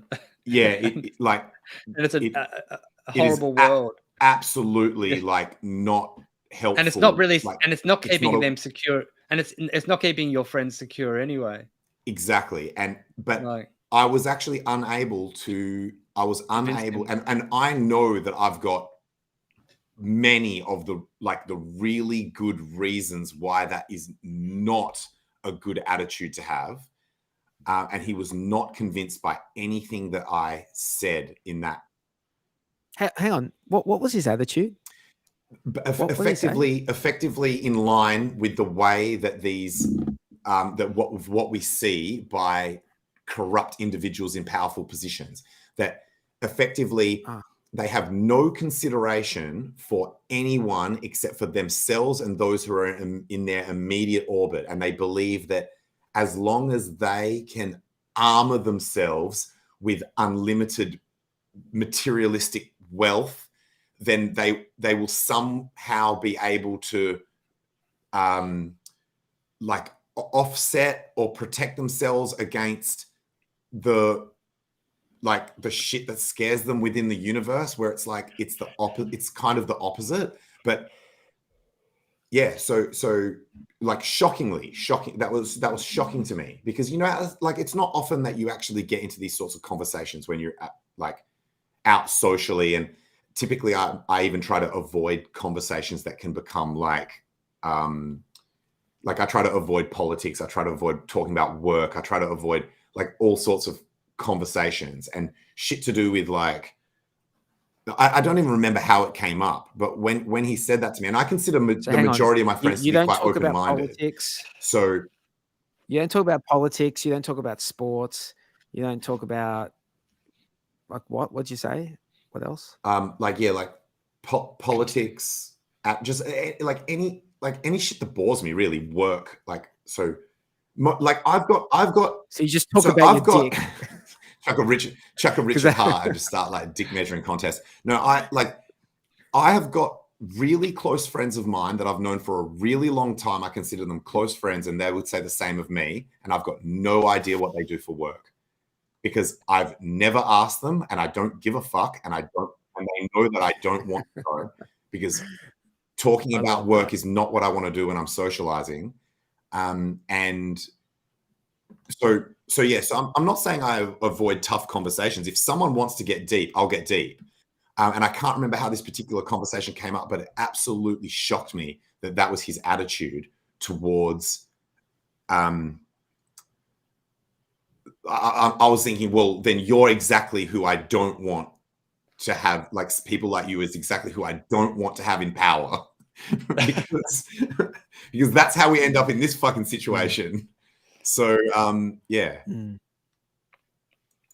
Hey, just to steer the conversation into a different space, like we are seeing a whole lot of these new dexes popping up on PulseChain with all of these kind of wild tokenomics, and like a lot of them kind of have their own token, and they're creating these liquidity pools, which are offering like 1,000% APR or whatever, and often like you as soon as you chuck like $2,000 worth of something into their liquidity pool, the APR sort of halves or whatever. But like, so like, sorry, I'm laughing at this comment, dude. I love this line of comment topic that you're going down. Yeah. So I'm just curious what you guys think of it. Like, there's quite a few of them popping up now, and Yep. I'm just wondering what you think of like some of them, and they all have really tricky tokenomics. Some of them, you get half of it, but then you have to unlock half of it. It takes 21 days to unlock it, or you can do this other thing where you put it into a dividend pool and you get this other kind of thing from this other thing, and then some have fees like to get in or out of the pool actually costs a percentage of your whole stack, so you got to watch that. But a lot of them are like, and it's interesting, like a lot of them are much better user interfaces than PulseX, to be perfectly honest. Like, even just in terms of the information, like.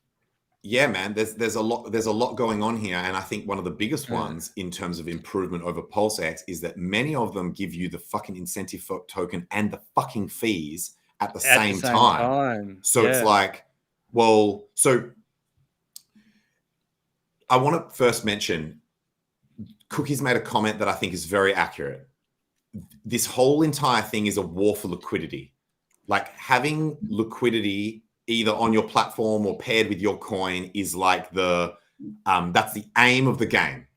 And so these yield farms that you're talking about are effectively like are proven to be a highly effective way to convince people to bring their economic energy over and either pair the native token with your coin or whatever. That it's because it's a financial incentive, right? So it's one of the most powerful incentives that you can have to alter behavior. And Moon King and I were then talking about this, and so Moon King effectively like brought up this comment, and then I tried to sort of repackage it so that people could better understand the exact steps of how this happens. And so you end up in a situation where someone creates a yield farm, and at the very start, the yields appear to be like incredibly high because, like you said, the amount of LP being contributed is small, and the emission rate is high, and the token price is high, and it stays high because no one has the token yet. Then as time goes on, there's more and more sell pressure because they're effectively handing out that they're like the supply's getting inflated as they hand the supply out as the incentive to supply.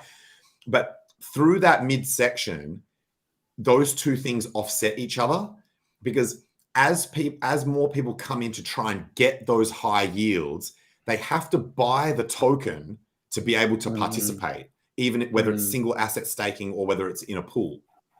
So that buy pressure offsets the people who are, so this starts to become Ponzi-esque, right? It's not a Ponzi, but it becomes Ponzi-ish in the sense that the people that are early benefit from the token price going up, and they're getting like quite a lot of these tokens, or the earlier they are, the more of these tokens they got.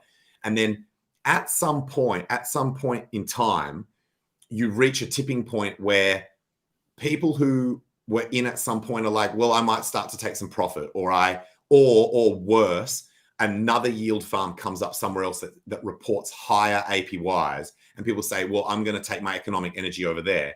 And it only takes one big player or a few small ones to pull out and sell, because to go and redeploy into a new yield farm, they have to sell the half of that incentive token and repair it with the other farm's incentive token. So then if you start to see a decline in that token's price, it makes the APYs look lower. And then so you can get a bit of a death spiral happening where lower price, lower apparent APY means that more people leave to go and chase yield somewhere else, even lower price. And so, sorry that I'm going on for quite a long time here, but no, this is exactly what is happening. Yeah. And so then what happens is, so then people try to incorporate new game theory or new tokenomics or additional things to get people to stay. So, and this is another Cookie's comment that he says, if you want your token to survive, you have to present an offer that is more fun or something that is more compelling than to sell it for the money or for the other asset that person wants. So there either needs to be high yield or some kind of gamification or something there that effectively makes people say, no, I'm going to stick around. So look, I think yesterday was an anomaly. I don't think these yield farms are like dying on their ass, because it happened to all of them. Yesterday, I noticed all the yield tokens crashed. And so and most of them have already bounced back. Some of these yield farms actually do have gamification in there, and it's going to be interesting to see how these things play out. But the word of caution is be aware that historically, this is how these things have played out. They effectively, they spiral up as more people come in and the high yields come, or they get even higher, or they stay high. And then at some point, if you go over the other side of it, it can come back down. So you just want to make sure that your exposure is moderated.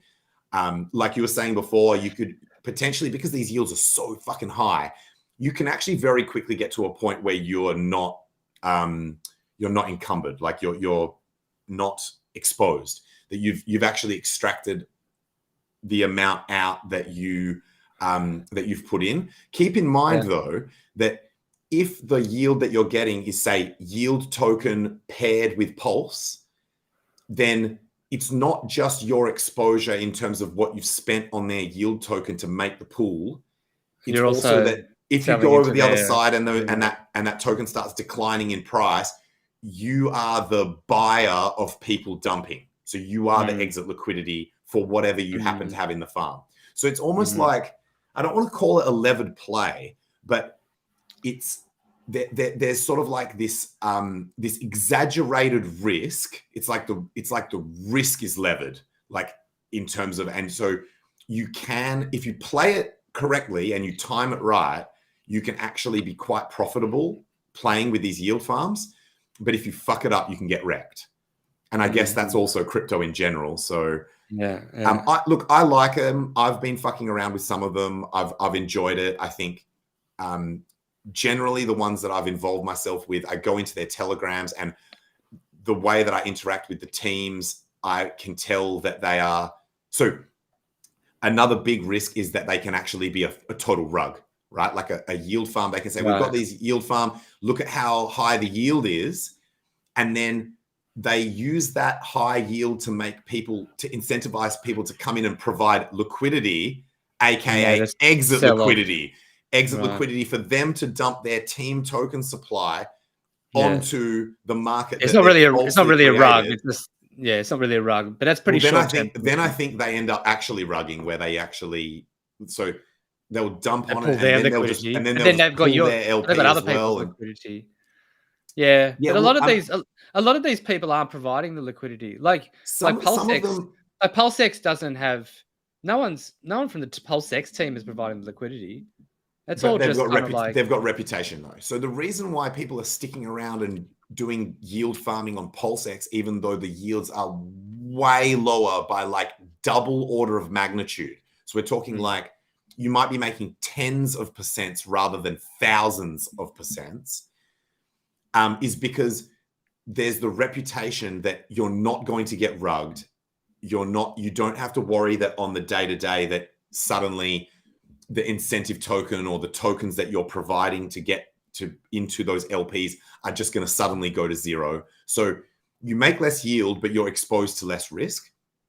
And so some of these yield farms, they do claim, I haven't verified this, but they do claim that they did the burn LP shit, so that the team put an LP in initially and then burnt the LP token. So that means that all the all the fees and shit, like it's all burnt, so that they're kind of trying to display a risk reduction to the users, and basically say, look, we've done this to. Yeah, I mean, it's a ton. I imagine it'd be a ton of work for them to settle that up, just to kind of like try to extract value within the first couple of weeks. You would think that, except unless you're a team that has become very, very, very efficient at spinning these things up on multiple chains. So there would be teams out there. And so the ones that do rug, they effectively have become pro yield farm ruggers or protocol ruggers, where they know exactly what they need to set up. They need to set up a slick looking front end, a Telegram group.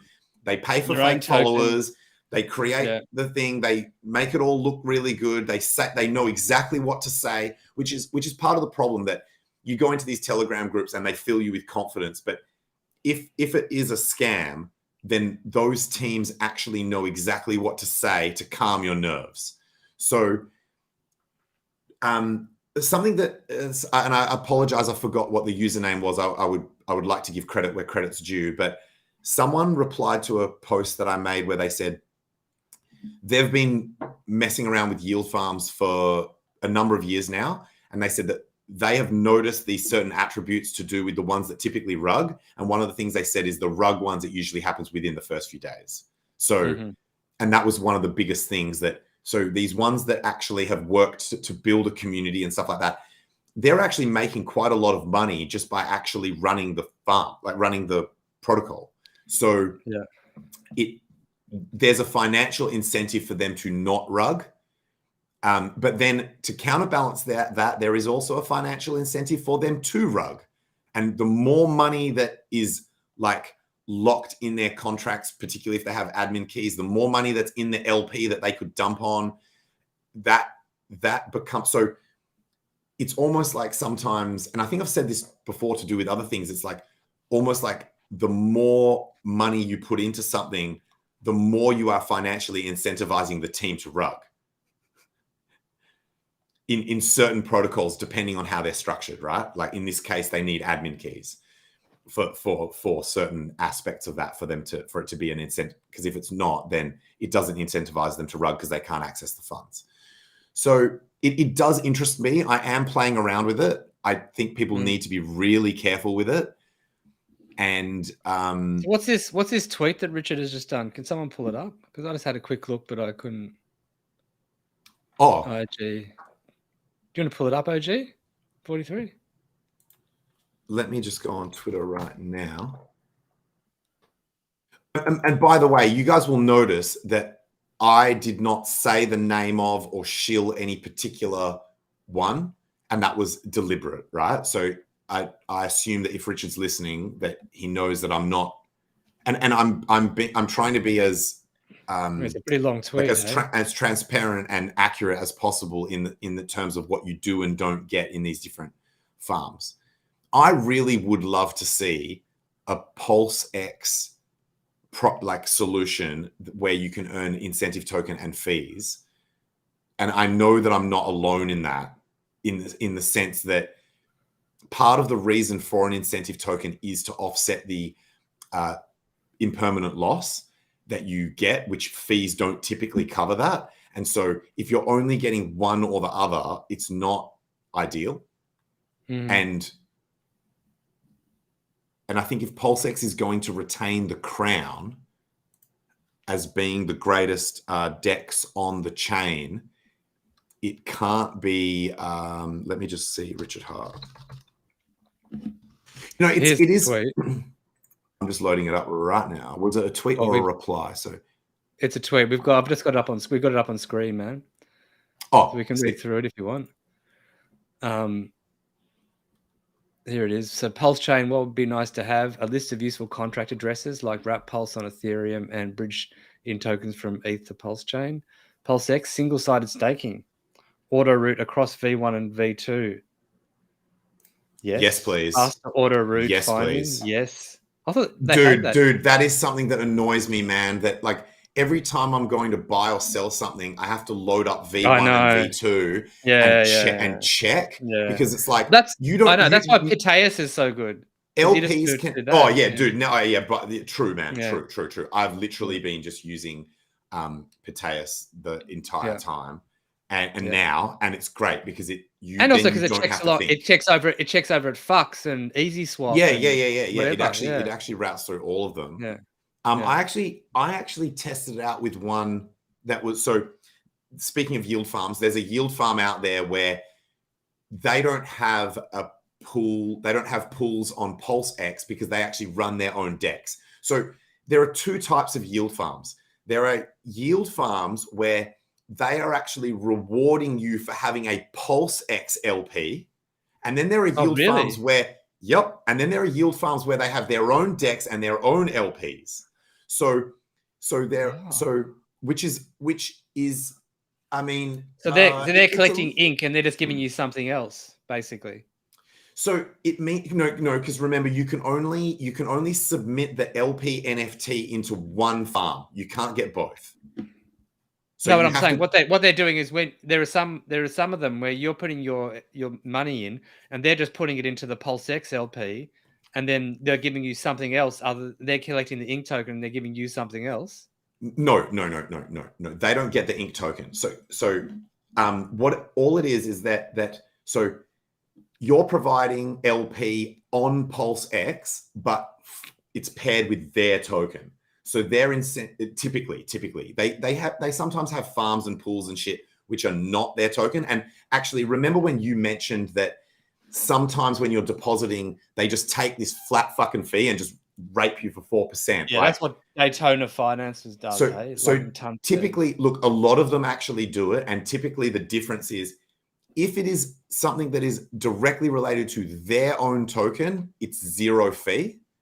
And if it's related to not their token, then they do that thing where they actually just not steal your funds, but they literally just strip you of a percentage, and that percentage can vary. So some of these farms, the percentage fee for going in might be 2%. Typically, the code that most of these protocols are copying from has an ability for the key owner to vary it between 0 and 4%. So 4% is kind of the max. They could change that theoretically if they wanted to, but if they're just doing straight rips, if they're just doing straight forks, it's 0 to 4%. And so when you think about when you think about it like that, it's kind of fair, right? Like if they're going to be gifting you their token and potentially creating sell pressure, then why would they do it for any other token pair other than their own? So for them to sort of for them to functionally be able to offer their incentive token to incentivize stuff that doesn't directly benefit them and their protocol, they have to kind of work out a way so that the economics make sense, and that becomes this fee. So I was highly against it when I spoke to you and others about this Daytona thing, where I was like, this is a scam.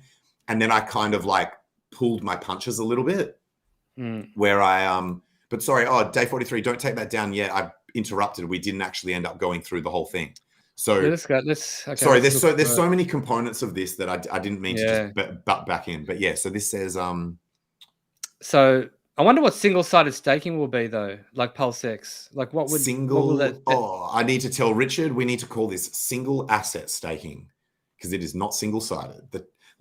It's technically incorrect. No, maybe he does mean like a V3, a uni V3. Oh, good point. Nice. Oh yeah. So maybe he means, although he's used the terms, he's used the term staking. Whereas if you were talking about V3 level shit, you'd probably called it single-sided liquidity LPing. or single-sided LP. Yeah. So this is something I'm on a bit of a mission to correct. Is I believe the term should absolutely be single asset staking because there's no sides to a single asset pool. The reason why this mistake came out is because people were talking about what you're talking about with the V3 shit, where you can actually provide LP on a single side, i.e. single side because there's two sides because it's a paired pool, but a single asset pool doesn't have sides. It's just a pool. It's just a pool of a single asset that gets rewarded. So, and what would it be rewarded with? It would be rewarded with more INC token. This is something that the community is also unsure about. It could be either, right? So it could be incentivized where it could be incentivized with ink, or it could be incentivized with something else, like say PulseX or something like that. Or what most of the gigabrain people in our community are saying is it's actually going to be completely the other way around, where it's going to be third-party projects that supply their token as the incentive for people to stake the Richard Hart products. So that's what we need, more tokens. But it's being gifted for free. So the idea is you are trading awareness for your project to literally directly to the demographic that you want that you want them to know about your To project have. the most. This is baller ass RH ecosystem, fucking whales and ballers and community members in general. So you say to you would say, not to Richard, you'd say to the protocol, you'd say, okay, I'm going to deposit a shit ton of my token or whatever into this contract. And then if people stake PulseX or they stake incentive token or they stake HEX or whatever, then there's an emission rate where you get our token. Yes, that causes selling pressure for our token, but hopefully that's offset by the fact that you're getting like positive, like you're getting awareness and also like positive attitude from the community where they're like, oh, wow, look, this token is actually helping. I can't imagine there's going to be a lot of projects that would do that. Like that would be their distribution model. I think you'd be surprised. Because maybe attention from this specific demographic is like what could be more valuable than that. And you're literally let me rephrase this a different way. What would you be willing to pay as an advertising fee to have your project token like shown on the PulseX website somewhere? Yeah, that's a free way for them to do that. I get that. That is highly valuable. And also, just FYI, these motherfuckers printed these tokens out of thin air. Yeah, but that's the other thing. It doesn't cost them anything except for sell pressure on their community. But that's the other thing is the Pulse that someone would have to vet these projects. Yeah, like yes. You wouldn't want them to be some sort of dusting attack or something like that, you know.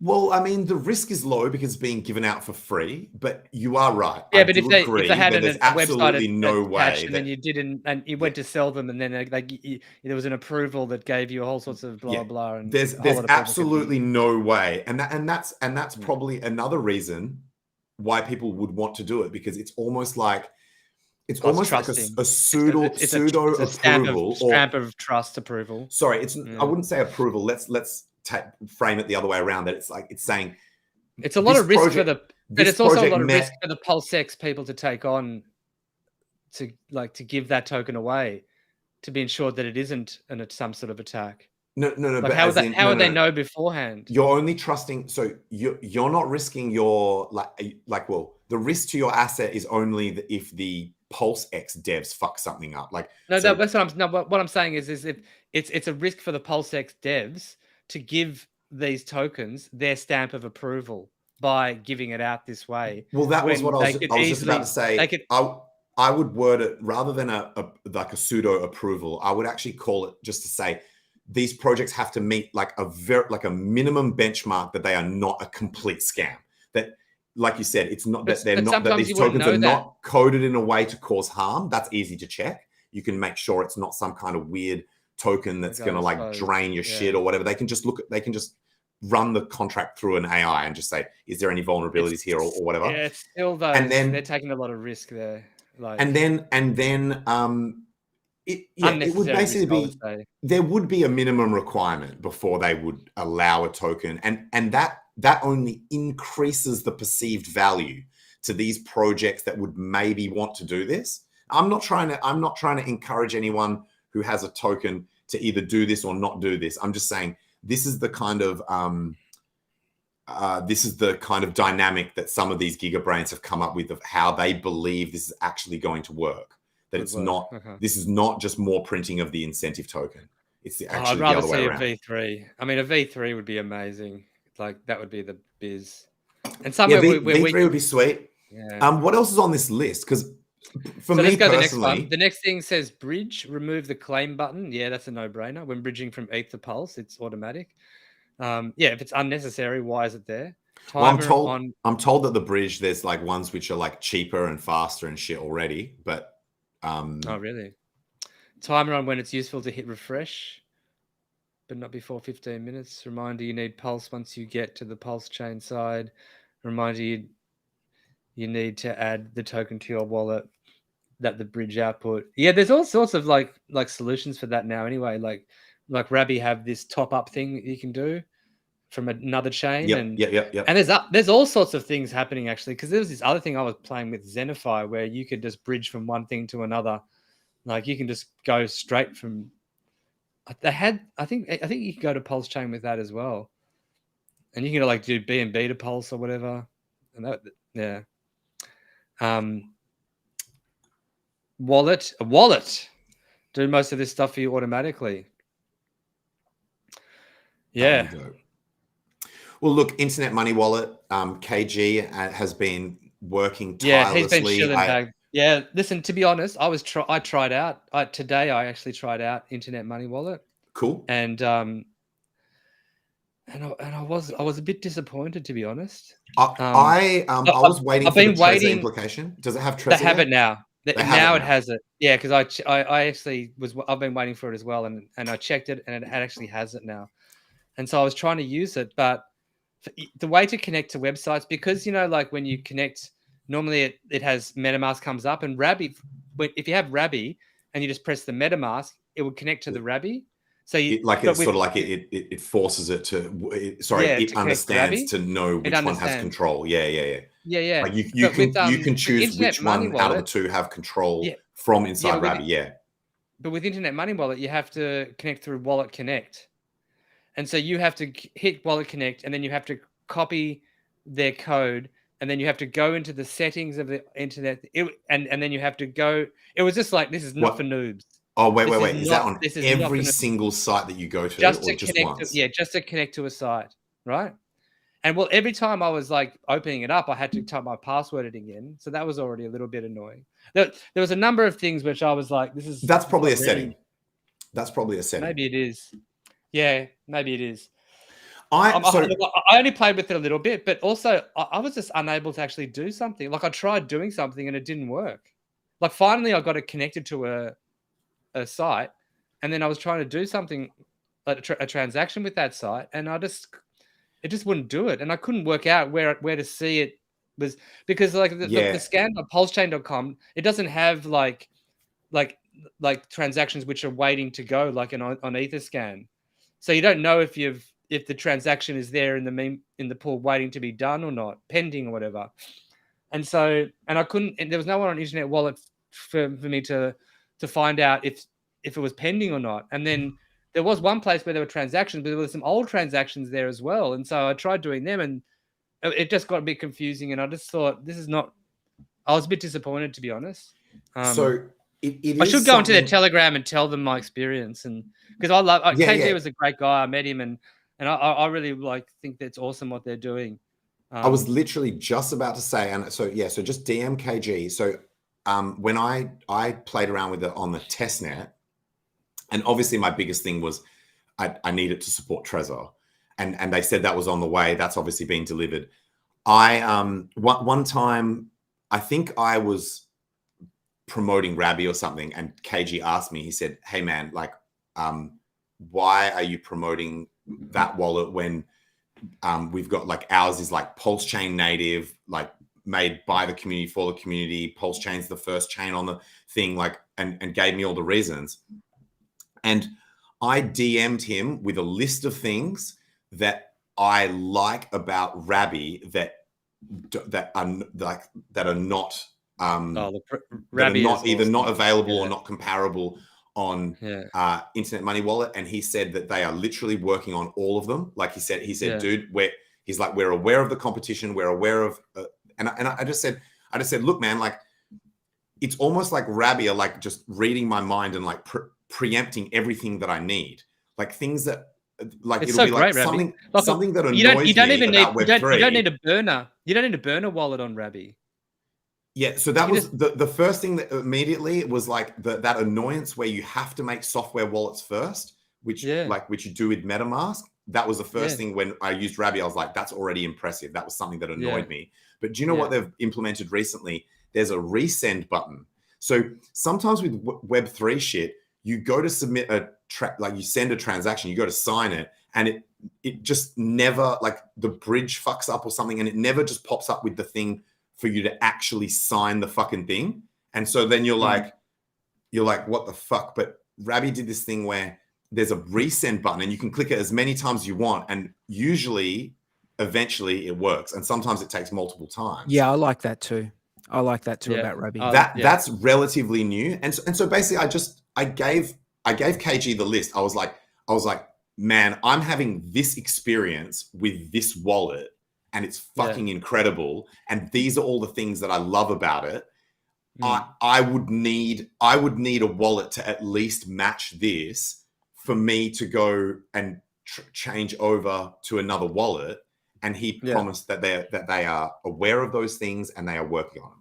So, hey, how dodgy is MetaMask though? MetaMask dude, MetaMask is a train wreck. MetaMask is a train wreck. Like dodgy. And the surveillance, man. Yeah, add in batch like address information that gets automatically sent to Infura. It's like dodgy motherfuckers. Do you mean they connect up all the wallets that are added to all the addresses? Yeah. Get sent through fuckers. Automatically unless you disable it. All right, well, it looks like I need to fucking go and have a boating accident and get a new Trezor. So let's keep going, hey? So maybe, he's got a wallet. Maybe he wants... So I guess the main point I'm trying to make is don't give up on Internet Money Wallet. They are working on Oh, I definitely won't. No, look, I've met him in person. He's a lovely guy. I have a lot of respect for him and what they've done. And by the way, what they have created so far is fucking incredible. There are some things that they do that other wallets don't have. It just happens to be that those particular things are not critical to me. So they were actually one of the first wallets to get onto the app stores of the phones. And they beat, Rabbi I don't think had a mobile wallet. But I don't do crypto on my phone. So I'm a bit of a boomer like that. So something like that, if you are the sort of person that you do want to be able to do that shit, then you would be like, that's what they Internet Money Wallet is better than all these wallets. Yeah. So it does depend on what kind of user you are, what you want to use it for, what are deal makers and breakers for your personal experience. One thing that I like is that being part of the community, you know that they've got the correct ethos. They're not going to fucking spy on your shit like what MetaMask does. They're going to listen to the community. They do have PulseChain first as a policy. Like there's many, many, many things to be really pro Internet Money Wallet. If you have their token, I think you can share in the fee revenue. It's they're definitely not they're definitely not like getting curb stomped by the competition in every respect. They're fucking doing an amazing job. It's just for my personal situation in crypto, Rabbi still is the wallet that the Web3 wallet that suits me the best. Yeah, this competition is fantastic because eventually it means Internet Money have to pull their socks up. Maybe they surpass Rabbi, and then we just start going on about how great Internet Money Wallet is, and then it just leads to a better user experience for everyone. You're absolutely right. It means none of them can go and have choice. A nap and get complacent. Like they all have to push the limits. It's great. So what else is on here? What a third-party site, someone would have to submit a request to them, probably to their GitHub. MetaMask showing the bridge logos and detect tokens. Stats sites showing the bridge and total value locked, etc. Uniswap show logo for wrapped pulse, showing the info site for volume ranking.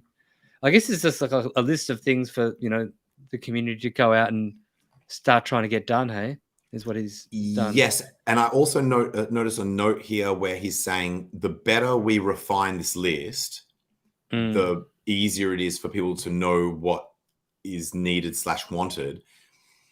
For me, I would like to see the correct logos of coins on PulseX. Oh yeah, exactly. Somewhere. I don't know. It's a pain in the ass, man. It's like such a pain.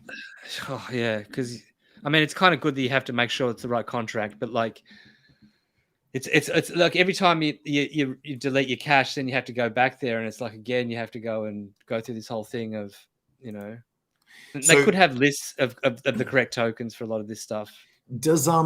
Does he have that in the list? Is that somewhere in here? Correct logos on PulseX? I don't know. So just if I was to go through this list selfishly, most of this shit I give zero fucks about. The thing that was most important to me, so the things that are most important to me, I think largely have already been solved by third parties, like this Petius.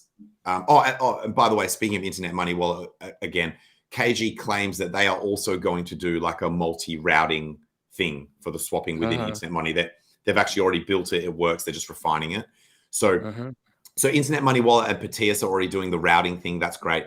The bridging shit, I think there's enough bridges now.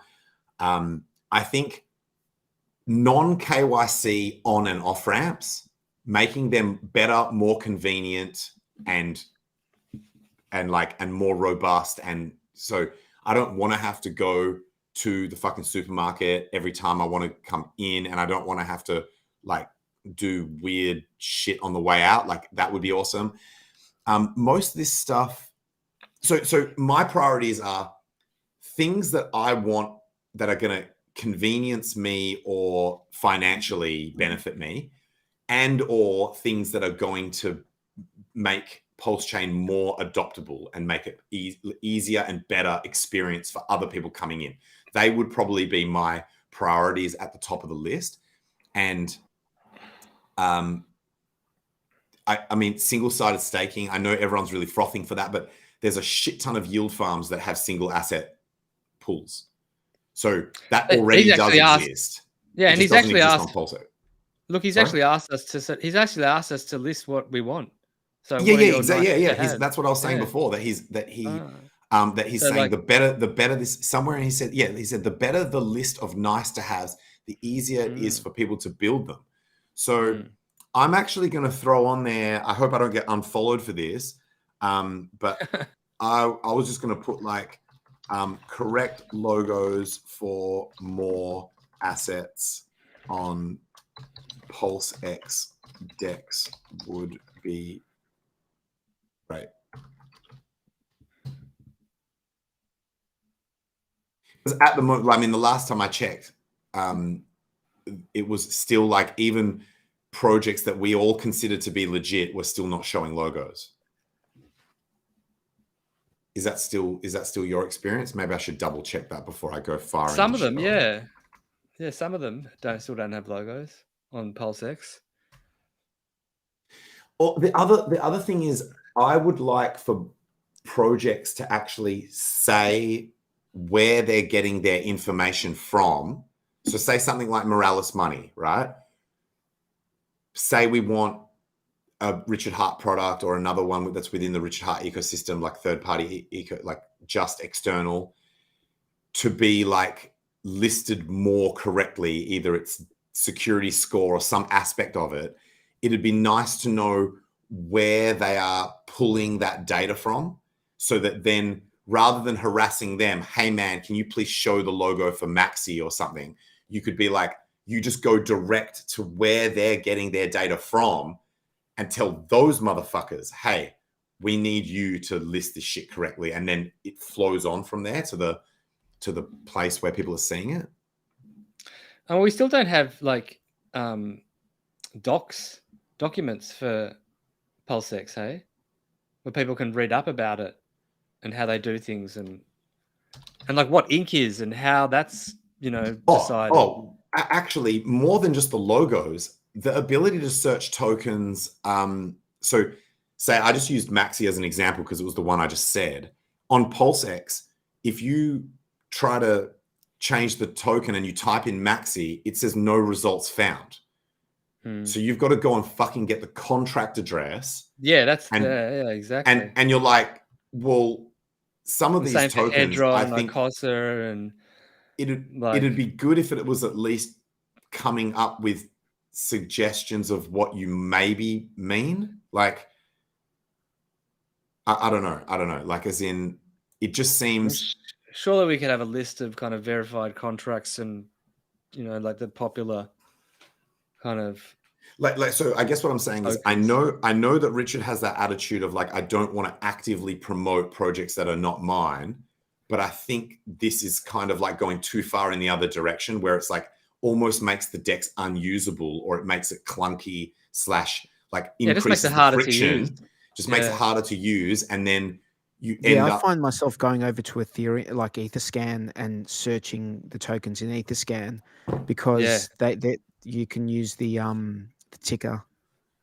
Yeah. And Yeah, so, I do and that. so Or you go to the Telegram chats and they have it normally in there somewhere. this kind of comes to like, it's like a balance of how much benefit are you getting from creating like a defensive, like you will only see Richard Hart projects here on this DEX, to then the users that you're going to lose because of that, and possibly that might mean adoption for the chain as a whole. Now that's potentially a delicate balance, but I think that if I was in control of this DEX, I would take an attitude of like, everyone knows it's a DEX, everyone knows it's decentralized. It is not a direct endorsement to have things come up in a search bar, right? Everyone needs to take responsibility for their own making sure that it's not the wrong shit. And so I would definitely be a little bit further towards the usability. Like I would push it to be a bit more usable in this particular case. But I'm also aware that Richard can be a bit sensitive of that sort of shit. And where if he perceives that people are like complaining or trying to like promote shit coins, that he doesn't like that shit. So yeah, well, we've been going a bit, about 2 hours 20. Yeah, I wasn't sure if you guys want to finish off that list. Is there anything else? I think we read through it. I think we pretty much read through it. Yeah, I think we pretty much read through it. Yep. Is there anything else you guys want to add, just as your final parting words? A general comment on that list, I think at the moment, looking at it is like, it gives you like a stomach ache in your head. So like, I think someone almost needs to make that list look more like a list, like with like heading, like with headings, bullet points, like, so split them up into like categories with headings, like and little squares that you can points, tick off. AI, and like how difficult it would. Oh, dude, that's a sick idea, bro. That's such a sick idea. Get AI to do it. You would just tell an AI like, make this into like a fucking a really cool list, a really more easily readable list. Can it do that? And while you're at it, make some suggestions of other things that should be on the list. Yes. Yeah. Can AI do that? Can it? Absolutely do. Oh, dude, to make light work. I'll be interested to see. Okay, I'll be interested to see what it comes up with for that. AI would just absolutely knock that out of the park. Yeah. Like what else? It might add some useless what else does shit as well. PulseX need? By the way, sorry if I spent too much time talking about logos on PulseX. I think it's just something that's bothered me from the start, and I'm just like, I really want to see the fucking logos. So yeah, but look, I guess if nothing else, this shows that there's like a lot of room for improvement, and Richard's implying that a lot of this stuff can be done by anyone. Yeah, I think Richard's really taken this kind of like that's why he's not streaming as well. I think he's going, he's realized he's a point of failure, and he needs to just step back from all of this stuff and let it become fully decentralized. Like, well, I hope he does visit the conference. Oh yeah, that's coming up soon, isn't it? There's a conference coming up. Yeah, same week as the movie release. Oh, is it? Yeah, because I just don't know what there is to talk about. I don't know, that kind of stuff. Well, I think I'm going to be. Actually, no, I won't leak my potential title of my speech or whatever. Right. Okay. Leave it as a surprise. Just in case I change my mind. But yeah, Notice to say 4 could be nice. Shout out the conference. Actually, I'm co-hosting part of it, sort of covering the night shift for the. You would think with Gnosis Safe, right? You'd think with Gnosis Safe that like the Staker App boys, they would be like huge holders of their voting token, and you'd think they would put up a proposal to like have Gnosis Safe, like change the front end so that Gnosis Safe can be on PulseChain. Like add PulseChain to their front end, like all the other chains that are on their front end. Yeah, exactly. Like you would think. Yeah, it's crazy. It's like it is pretty crazy. Yeah, it's crazy. There's no way for staker app stakers to mint Hedron on PulseChain. There is no way. No. Unless you are. There's just no way. There's no way. Well, are there stakes also stuck in some way where can they at least end? No, because they can't. Because it used to be that you had to go through Gnosis Safe to get, but because Gnosis Safe doesn't have a PulseChain front end, you can't go and mint your Hedron from. But what about don't worry about the Hedron. What about the actual stake itself? Is that also stuck? Like, well, they've got that through their app. Through their app, the stake itself is fine. Oh. But I know someone who swapped something for the forked WETH, like wrapped Ethereum, the forked wrapped Ethereum. Yeah. And then once they swapped it for that, Staker App allowed them to swap it for that, but then wouldn't allow them to swap out of it. So now they can't swap out of it. So that's why something like a fork of Gnosis Safe, like at the front end, like a new front end. It's just adding the front end. Yeah, like the front end. Because like Gnosis Safe has front ends for a whole lot of other chains. What that would do is just give people an option to be able to do other stuff. Yeah. That, because there was stuff that you couldn't do with Gnosis Safe and Staker App, like when Staker came out, but you could you could do it through Gnosis Safe, but you couldn't do it through Staker App. Yeah. So yeah, and the thing is they we were given a whole lot of governance tokens. I know that I basically gave all mine to Staker App to vote on stuff for, because I just thought I'm not gonna. I mean, I suppose I could take it back and like vote on something, but like, you'd think that Staker App would be incentivized to put up a proposal to get PulseChain on. I heard Liquid Loans are working on a Gnosis Safe front end. Yeah, I think they had one up and running, but I think it was pretty limited from what I heard. So what they've got. Yeah. So I guess to me, this highlights the potential for unforeseen risks or just unforeseen eventualities that come from when you start to start to step up into like away from like the native shit and you start to use contracts. So like that someone might at the time might have been like, this is just better, not realizing that post fork you're actually like, rather than obviously native stake being there's less there's less chance for something to happen that's unexpected, because it's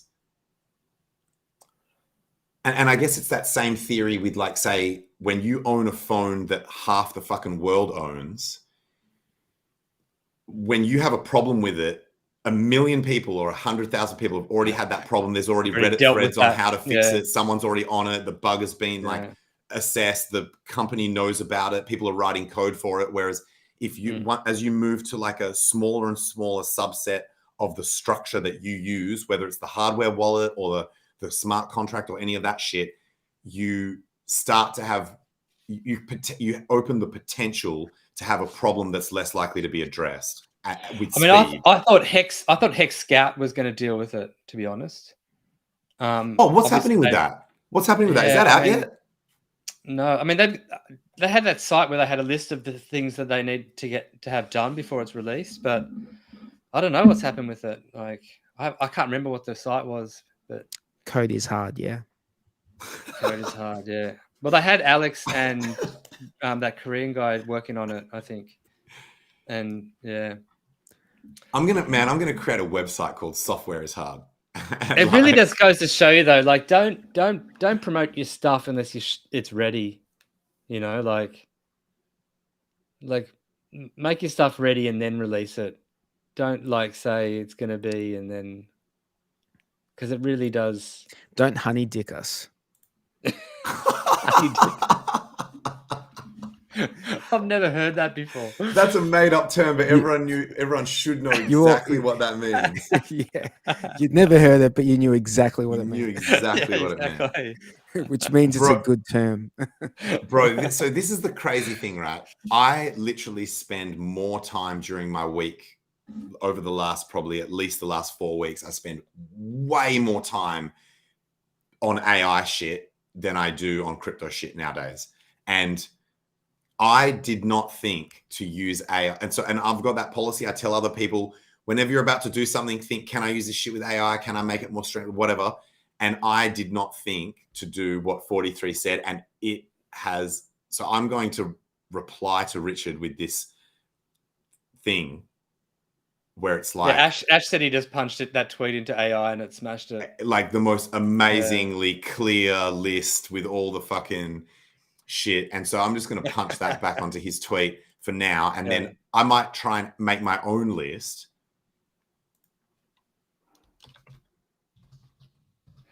I want to see AI, that. hey? I want to see that. It's interesting. Well, just go and look at my reply to Richard's tweet to see this shit. It's fucking epic, bro. Oh, I don't know why it's replacing it's using. That's weird. Must be the way that it's like. Well, it looks way better. You know what? Maybe I should just do an actual screen grab, because pasting it into Twitter, it looks like shit again. So where's this gone? Oh, but it's over one page.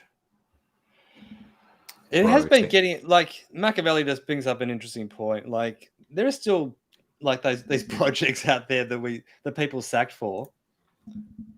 And PulseChain's been out how long now? I have heard people saying this, that it's like there's an expiration date, hey? There's for some of these projects. With the exception of Liquid Loans, who said that they absolutely did not want to launch, deliberately did not want to launch within the first 2 months. Yeah, they did say that. Yeah, but how long has it been now? Just over 2 months. It's only been 2 months. It's only been 2 months. Yeah. Oh, okay. And according to their updates, they are like right on the edge of go time. So, okay. Well, and it's better they do. They're basically on their schedule. Is like absolutely working fantastic and perfect. Like, please, like. But everyone else absolutely needs to get their shit together, because you had 2 years and then now you have 2 months. Are you referring to any particular? No, because I don't give a fuck about any of them. No. Well, I didn't sack for any of them, so I'm not. Yeah, I'm I didn't not sack for any of them, following it that closely. I don't really have that much of a. Oh well, we can I want the chain to be more vibrant. So, like, I want these things to come out, even if they don't impact me financially. We still don't. But have I'm just not like hanging NFT like some of the people who are actually. Sorry, you go. Do we have an NFT marketplace? Yes, multiple. Yeah. We don't yet. Yeah, no. There's multiple now. Yeah, there's multiple. I know. So Power City had Pixel Park. There was one Pixel Park. What happened to Power City? Weren't they going to launch like a whole ton of things? Well, Pixel Park was their one, and I remember there was a what was that one that Gerardo? Mintra. Has that come out? No, I don't think so. I'm gonna give you the fucking Easter egg. I mean, I think we would have heard about it. No.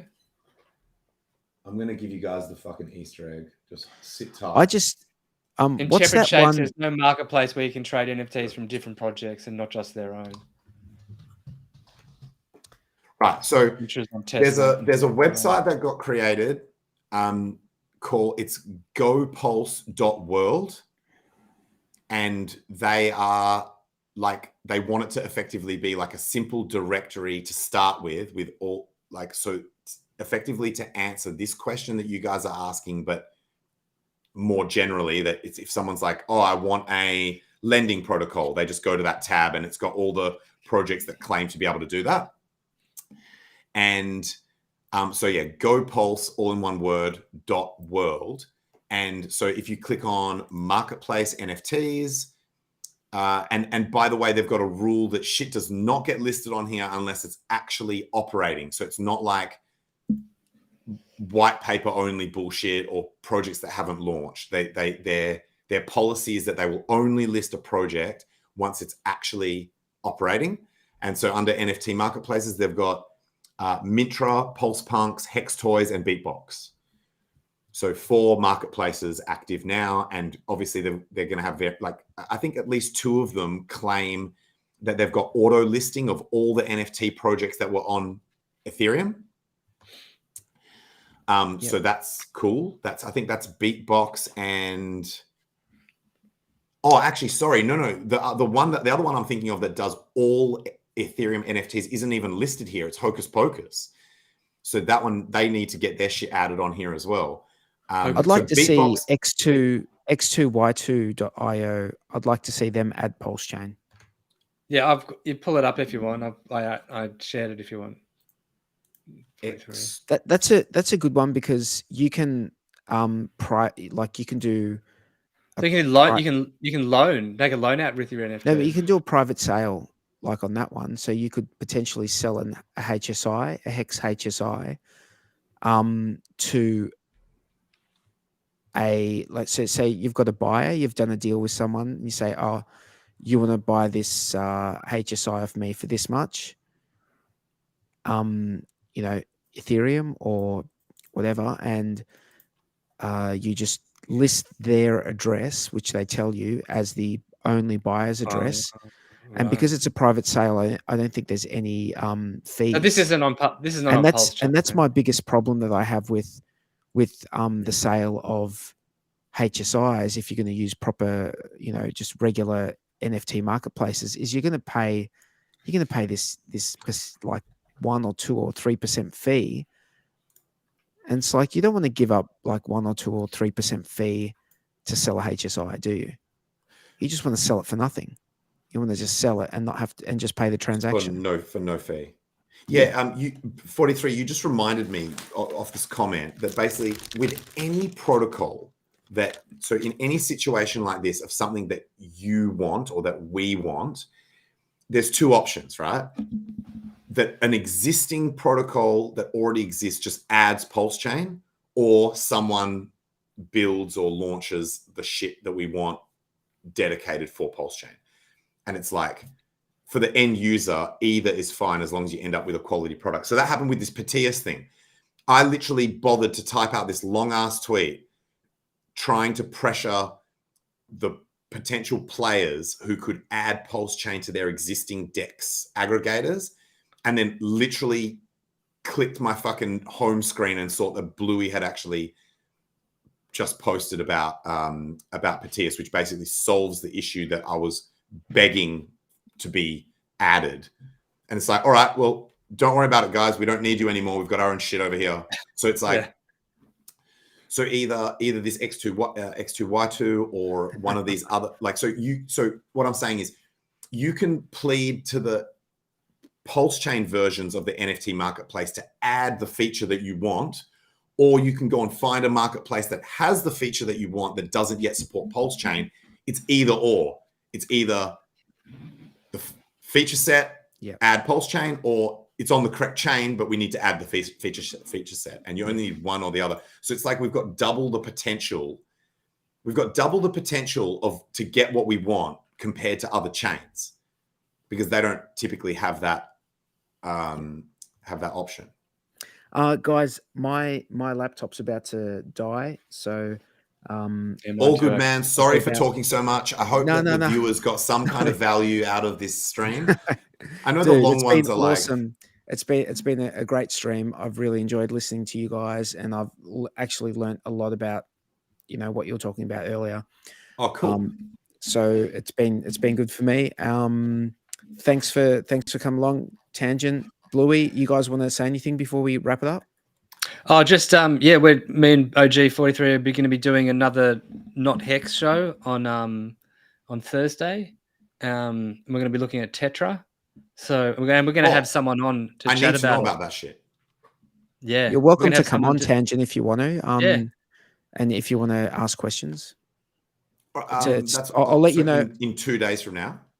It's so if I'm free, I'll come. If I'm free, I'll join on. Yeah, it's like 4 o'clock Sydney time on Thursday. So whatever. Legendary. I'll check my schedule. Yeah. My outro is join my Twitter community. It aims to keep everyone up to date with all of the updates on projects that are on PulseChain. So I guess relates to what we've been talking about today and how it is hard. It is very difficult to stay in the loop on all of this different shit. And this, in my opinion, is the best way to do it. I only created it because I couldn't find anything like it anywhere else. So we made it as a community. Awesome. Louis, anything else? You mentioned that. Yeah. Thanks to everyone in the chat. You guys have been awesome. Appreciate it. We will see you on Thursday with our stream with Bluey. Catch you later. Bye. Peace.